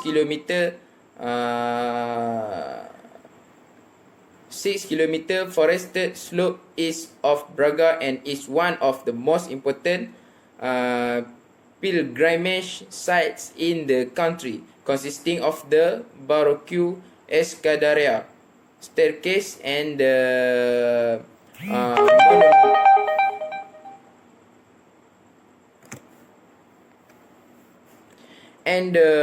monumental Bom Jesus church. The complex also has several chapels adorned with scenes arranged from the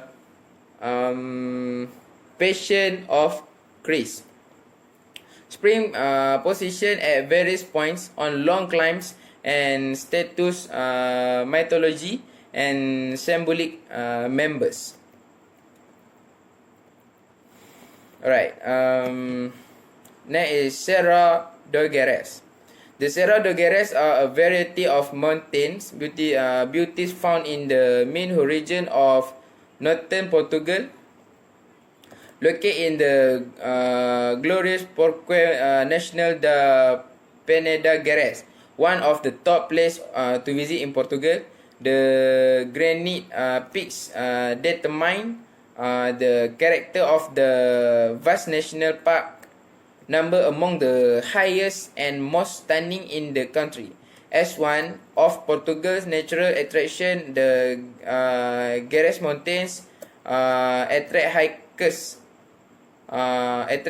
hikers and outdoor lovers to one of Europe's last deserts. Raj landscape, famous for its lush valley adorned with sparkling lakes, flora and fauna, which is rare and a way of life that is all gone from the whole mountainous region of this country.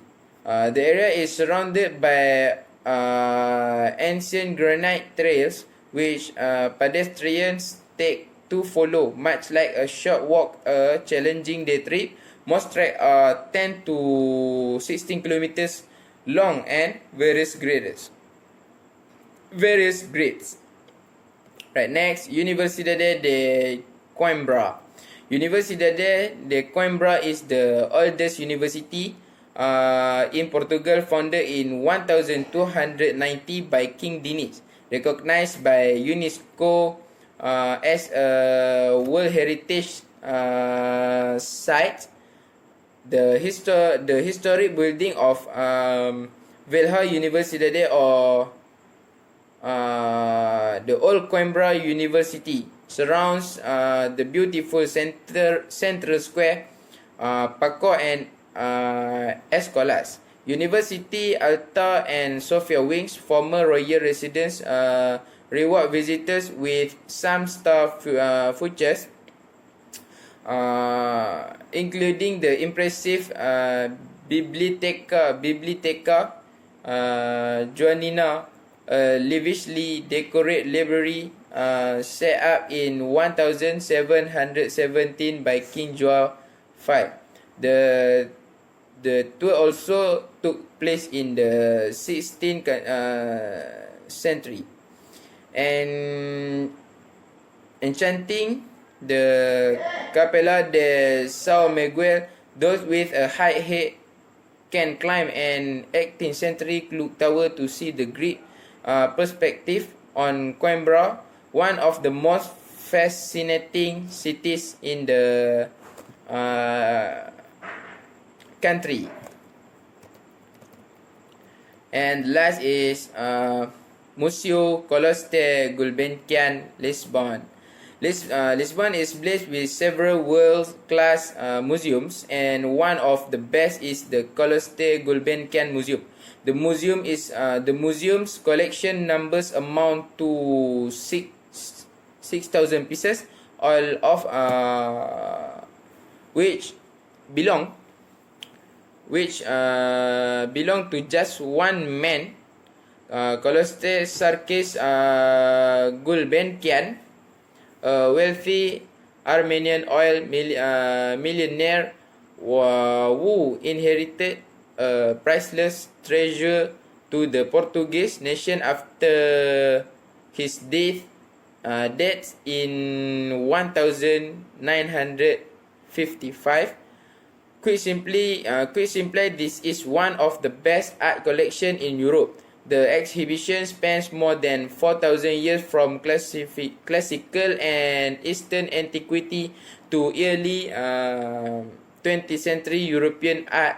No other museum has so much artistic variety from so many places in the world, and visitors can spend hours thinking of treasures like the 11 Roman medals found in Egypt, 16th century illustration, manuscripts, the works of Rubens, Rembrandt, and Turner, Lois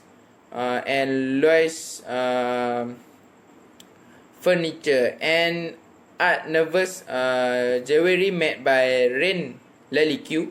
The museum is located in a beautiful large garden, ideal for picnics, especially during the summer.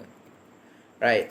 Next, the last is 5 activities, which is Lagos Grota trips, Epic Madeira, Madeira Tractor Tours, Azorian Active Blueberry, and the last is Rotas Dal Ilhas. Alright, number 1 is Lagos Grota Trips. Travel by boat and stroll to Ponta de Pedet and visits the beautiful cave in Lagos. Visits the Algar of Benagil, the most famous cave in Europe with dolphins and whales. And number 2, Epic Madeira. For explanation, although Epic Madeira is a young company created in 2030, it's constituted by people with more than a decade of experience in mountain and sea, and it is most diverse activities.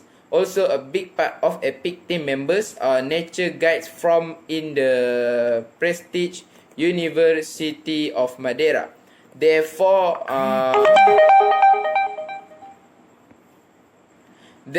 the guides of Epic Madeira are able to transmit to their clients reliable information of superior level, always with the maximum regional security. Whilst these are those the base permits that contribute to an unparalleled service in the panorama of touristic animation and activities in the autonomous region of Madeira. This company was created with the intention of assuming itself as a distinct and upgrade alternative in the approach to the outdoor activities of touristic animation, namely taught the strong incidents in pioneer activities. Right. Next, Madeira Track Tours. Experience unique the thrilling taste of the island of Madeira by exploring on one of our luxury automatic tracks. The tour is led by our expert guide who will take you to many of the island's most popular sites and destinations. Alright, next, Azorian Active Blueberry.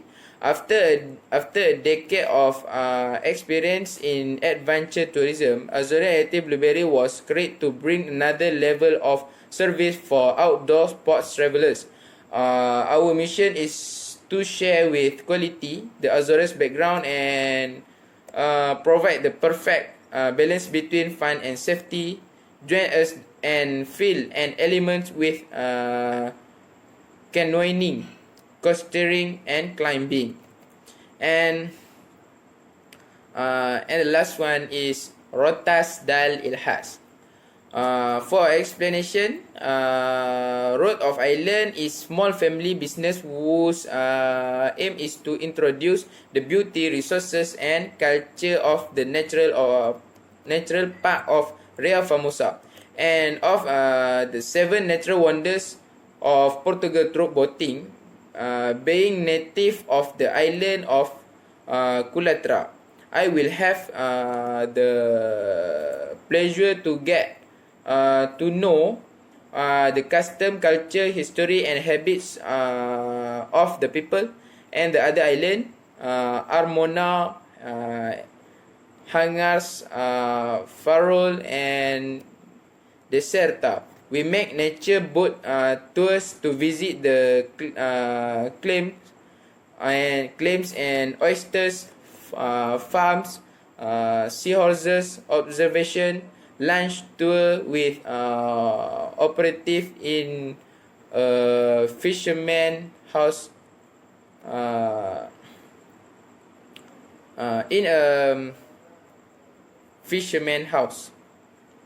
Alright, that's all from me about Portugal. Assalamualaikum.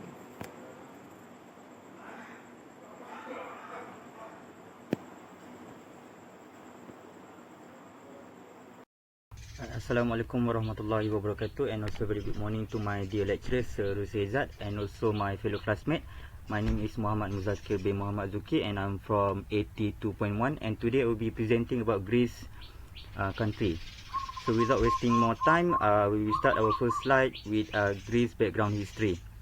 Okay, so Greece has 5 period of history. It first started with prehistory period, which is Greece prehistoric settlement is listed as the oldest human settlement in Europe, and they are covering all 3 Stone Age period, which is Neolithic, Mesolithic, and also Paleolithic. It's dated back to 270,000 years ago.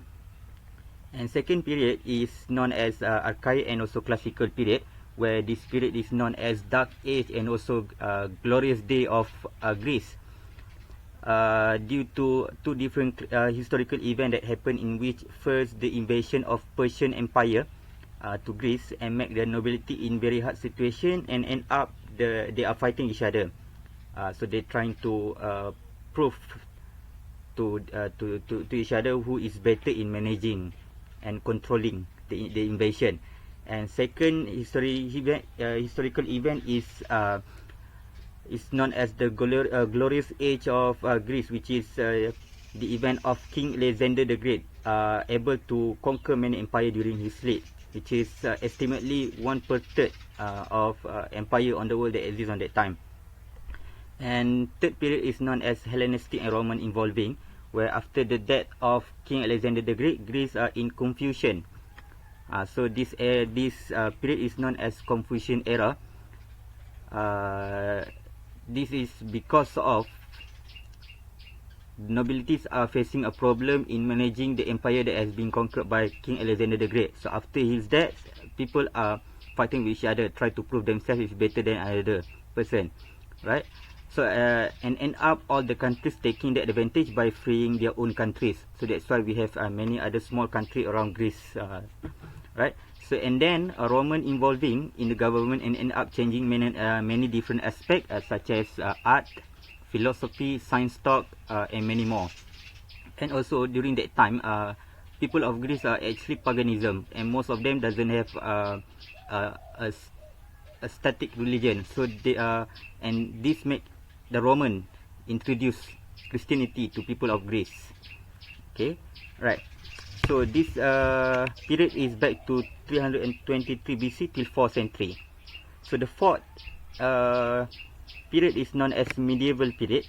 Due to weaknesses of many empire, the barbarian tribal has taken the advantage to raid and also conquer the country, and many empire in Europe and Greece is included. Next, the war with Ottoman Empire, as they are trying to take control of Constantinople, and Greece joining the battle under the name of Christianity with many other countries in Europe, such as British as example. But they are defeated and remain under the Ottoman Empire for quite a long time. Okay, right. And the last one is modern period, where the fifth one, the last one. So after quite a long time under the Ottoman Empire, Greece nationalists revolt against the Ottoman, and able to get the independence from the Ottoman Empire, and now currently reconstruct their country. Up to today, Greece is one of the country that are listed as one of the famous tourism destination due to its historical value. And modern period is around started from 18th century till now. Okay.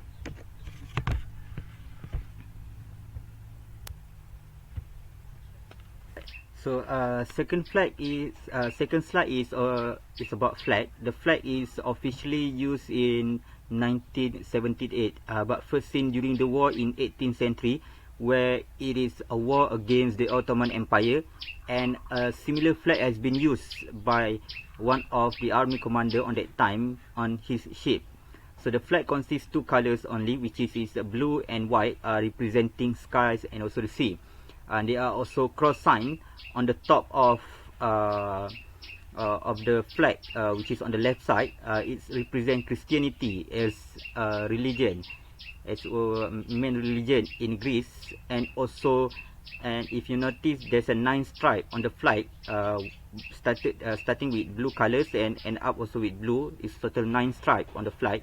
So it's represent muses or a god in Greek ancient mythology. Right, for the next slide, we are focusing on currency. So Greece are using drachma in their currency. However, there's 3 changes has been made since 18th century where it finally choosing euros like others Europe country. And the sign you can see over here is a similar sign that others euros that been used in Europe country. And they are also producing note where you can see there's 5, 10, 20, 50, 100 and 200, and last one is 500, right? And for coin, so they have 1 and 2 euros coin, 5, 10, 20 and also 50 cents. Okay, so for current currency exchange right now, 1 euros equal to almost 4 ringgit Malaysia.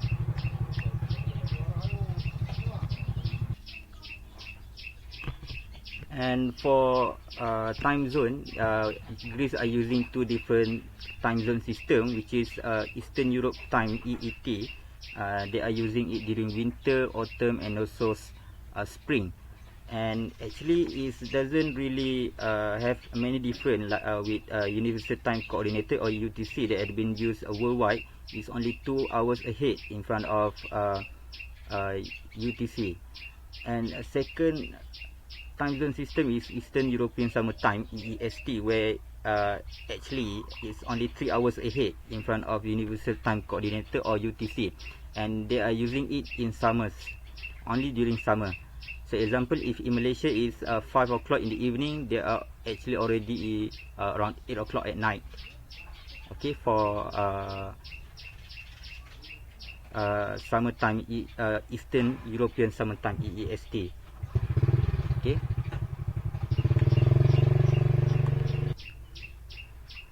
And for a climate, there are 4 seasonal countries, which is they have winter, spring, summer and autumn. And winter started from December till March, where temperature can be negative, below 0, negative and up to 13 degrees. And spring started from March till May, and the temperature will be around 16 to 20 degrees. And for summer, June till August, and temperature can be around 25 to 36 degrees. So suitable time to visit Greece is around June, March, May, June.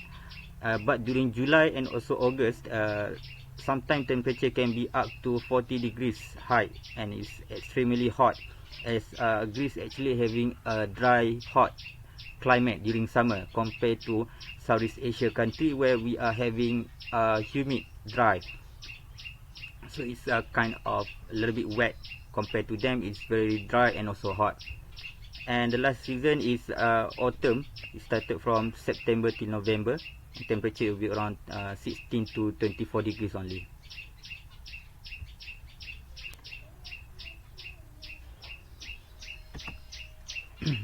I will be focusing on geographical of Greece, where Greece is actually a country located at Southeast Europe, and they are bordered with Albania, North Macedonia and also Bulgaria on the north side, and Turkey on the east side, Italy on the west side.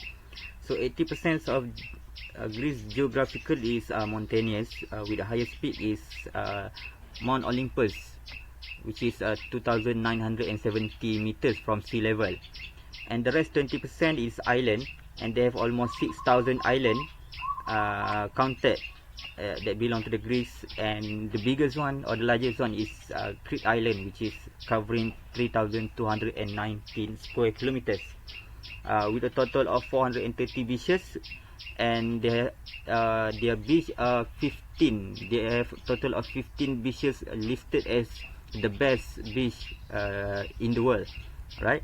And the biggest one or the longest beach tourists can see is in the Crete Island, right? So in 80% mountainous area, there are 30% of forest that's still in good condition or heavily forested, which is located at Foloi Oak Paris forest, is covering 9,900 hectare per square kilometer.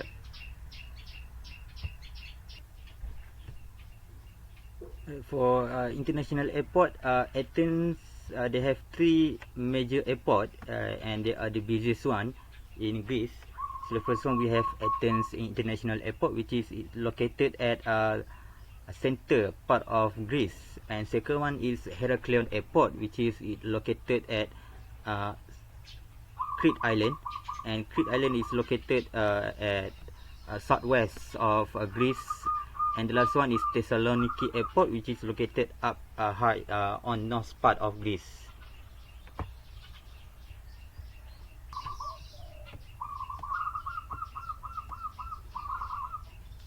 Right. So next slide is airline. So they have 4 major airline company that are producing or providing services to both international and also domestic flight. So started first one with Aegean Airline, right? So second one is Olympic Airline, the third one is Airline Air, and the last one or the fourth one is Bluebird Airways.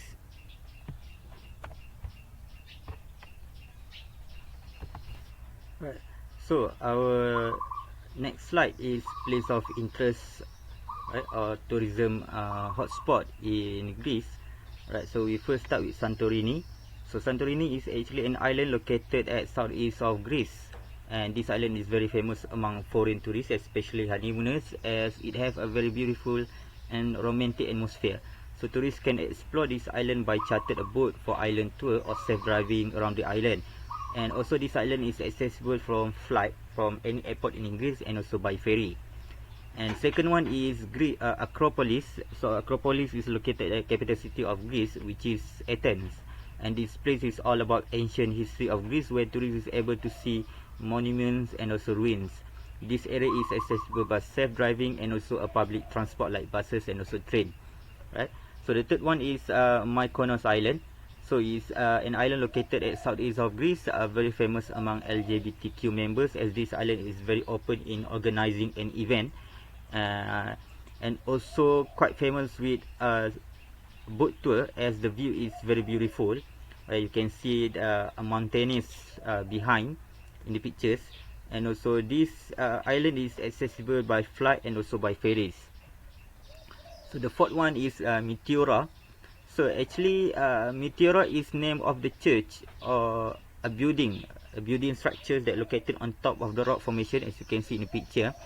So mostly, there's around 26 Meteora located in 26 different locations in Greece, and the famous one is located at Kalabaka, and mostly a church that has been built since 11th century.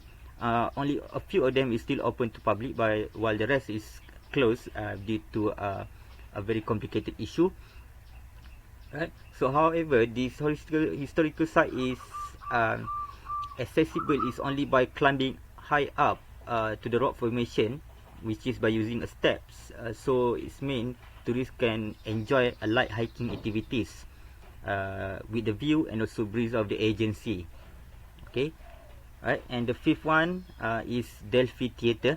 So Delphi Theatre is ancient historical site that is used in ancient Greek for oracle to making a decision of regarding the future of Greek, and also to any individual that pass by. Right. So this place is listed as one of the World Heritage UNESCO site. Right, located at center of Greece and accessible by public transport or safe driving and flight. Okay.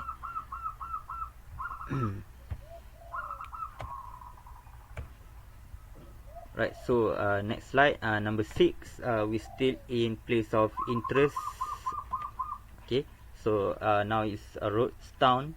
So Rhodes Town is famous due to unique identity. As a tourist, you can see the culture of Ottoman, Roman and also Greek. So listed as one of the UNESCO site, and located at southeast of Greece and accessible by ferries and also by flight. So at night, this town is actually very glow up, as you can see the pictures at the back, right? So the pictures in the slide, the lights and also the monument here. So the condition of this town at night is very happening. Okay. Right, so the number 7 is known as Samaria Gorge, or in Bahasa we call it Lereng Bukit. Okay, So located at the biggest island of Greece, which is Crete Island, and it is very famous due to its beautifulness of the nature, and also for hiking activities. But for any tourist that wanted to hike here must be very fit, as the distance is about 18 kilometers. 18 kilometers long, but after the trip they can join the coldness of the agency water. Okay, so number 8 is Nafplio, located at the island of Peloponnese, very famous with sightseeing. So the island is located on southwest of Greece, famous with its foods and also view, where tourists can do self-driving around the island with car rental, or also they can take public transport. But this island is accessible only by ferry, right? So there's no flight services provided. So number 9 is Corfu Island, located at west of Greece, and they have a very beautiful beach. Okay. Right, so Corfu. Right, so the second last one is Corfu Island, so located at west of Greece. They have a very beautiful beach, and their beach is listed as one of the best beach in Greece. Okay, right, and this island is accessible only by flight and also by ferry. And the last one is Navagio Beach, right? So Navagio Beach is very famous with beach activities such as swimming, sunbathing, and also water sport, and also boat tour. Okay, a very suitable area for a family vacation, as the waters is quite shallow and clear, right? So this island is only accessible by flight and ferry or public transport, but tourists need to self-drive from Athens, which is it take around 6 to 7 hours. So this island is actually located at West Greece, famous with the Red Ship story, where the ship is still there and many film has been recorded there, and also listed as one of the best marine park in Greece, as they have many rare species, especially in turtles, right? And the boat chartered is provided.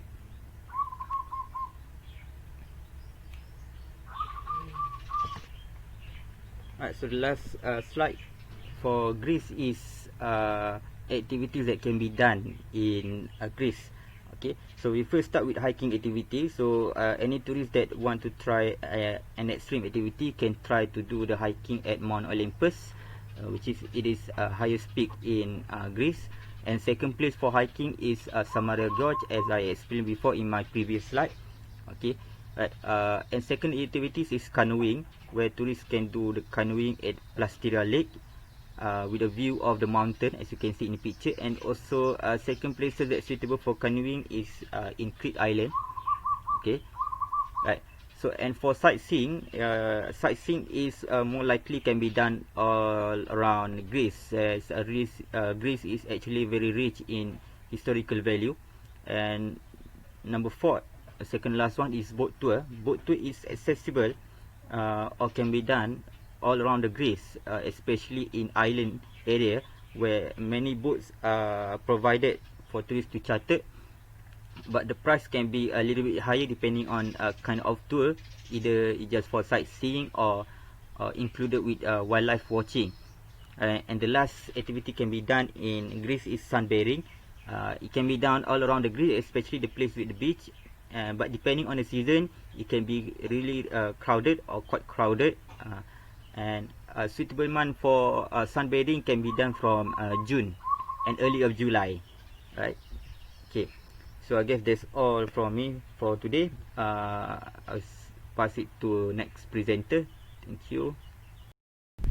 Alright, so next country I'm going to presenting is about Sweden. So I'm gonna start with Sweden background history first.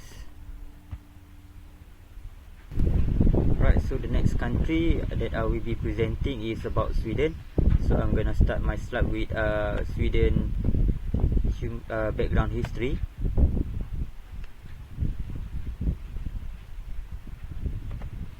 Right, so Sweden first human settlement is located at south part of the country, which is dated back to 12,000 years ago. It started with late Paleolithic Stone Age and then continue with the rest of the Stone Age, which is Neolithic and also Mesolithic, right? So second period is known as the Viking era, which is from 8 till 11th century. It's believed that the Viking has travelled as far to Middle East in conquering the empire and listed as one of the best warriors they ever seen. The history of Viking gloriously is carved on many runestone all around Sweden and also Norway, right? So third period will be the modern period of Sweden, which is the history about Swedish country is remain unclear till now, as no one know when the country is existed, right? So during World War One and during World War Two, which is started from 11th century till now 2021. So during World War One and also during World War Two, Sweden are neutral country, but however with German influence, they also step into the war, but only helping only play a little bit role in the war, and afterward they are focusing more in country growth till now. Okay, right. So, and the next slide is about the flags. So the flag was first seen in 1569, where it is based on a coat of arm, that royal Swedish use in war, right? So it's like or in bahasa we call it sebagai macam bendera lambang persekutuan for Sweden, right? So it consists two different color only, which is blue and also gold color, which is blue means justice, purity, while for gold it means royalty. Okay, right. And also if you notice on the slide, sorry, and also if you notice on the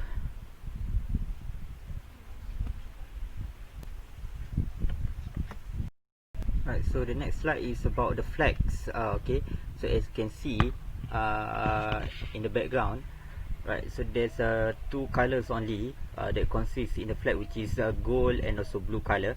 So where gold represent royal and also purity, while the blue means justice. Okay, right.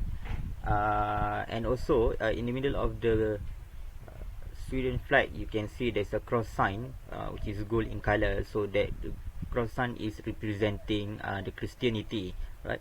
So the flag was first seen in 1569, where it is being used as a royal coat of arm. Okay, right. But then it was officially being used in a country in 19th century, okay, as official flag of Sweden. Okay, so we're going to the next slide. So next slide is about currency. Okay, where they are using a krona, right? So they are using a krona for their currencies, or crown. The meaning of the krona is crown in English, right? So it applied in the country on 19th century. It consists notes and also a coin, where they are producing 20, 50, 100 and 200, also 500 notes. And for the coins, they are producing 1, 2, 5 and 10 krona. Okay, right. So geographical characteristic for Sweden, you can see locations. Sweden is located on Scandinavian Peninsula. It is on the northern Europe, and is border with Norway on west, Finland on east, Denmark on southwest. So 57% of Sweden is heavily forested, where the biggest part is Abisko National Park, and it's a protected area. And they have Sweden are facing Baltic Sea, okay, on the west. I'm sorry, on the east. Okay, and there's 87 major mountain, which is the highest peak is at 2,111 meters from sea level. And Sweden is famous with lakes where they have almost 10,000 lakes in total, and Vänern Lake is the largest one with 5,666 kilometers square. Okay, right, and only 8% of the forests are being used for farming activities. Right, and for the time zone, Sweden are using Central European Time, or CET, which is its 1 hour ahead Greenwich Mean Time, or GMT. Okay, right. So for climate, the country divided by 3 major regions, which is Gotland on south, and Switzerland in central, Norrland on north. Okay, right. So during summer, so temperature can be around 15 to 20 degrees in Gotland, while in Switzerland summer can be around 20 to 30 degrees. Norrland on north 15 to 30 degrees. Okay, right. So they only have 2 seasons, which is summer and also winter. Winter December till March, which means temperature can be very cold, around 15 drop to below minus degree. In the coldest place that you in winter, okay, will be on Norrland, on north part of Sweden, which is quite close to the Arctic Circle, and temperature can be around 15 minus degree, and it's from October till May. So Sweden have 3 major airports, which is first airport is Arlanda. It's located at Sigtuna district, which is in center of Sweden, quite close to Stockholm, which is capital city of the Sweden. And the second one is Gothenburg City Airport, which is located on the Gothenburg city, which is on west part of Sweden. And the last one is Malmö Airport, located on south part of Sweden. Right. Right, so next slide will be list of airline company. The first one is Scandinavian Airline, which is it is the major airline company in Sweden, where the company share with example Sweden is sharing the company with Norway, right, and a few more country. The second one is Norwegian Air Sweden. Third one is Direct Flight, and the fourth one is Britain Regional Airline. Okay.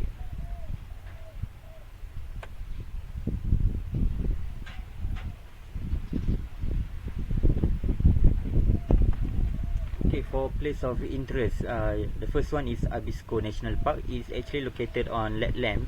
Lapland is located on north part of Sweden, and this national park, or Abisko National Park, is the largest national park in Sweden, and it's very famous with hiking activities and also wildlife watching. The famous trail is known as King Trail, where it's around 14 km in distance, and it takes around 5 to 6 hours to complete the hiking activity. So it's accessible by using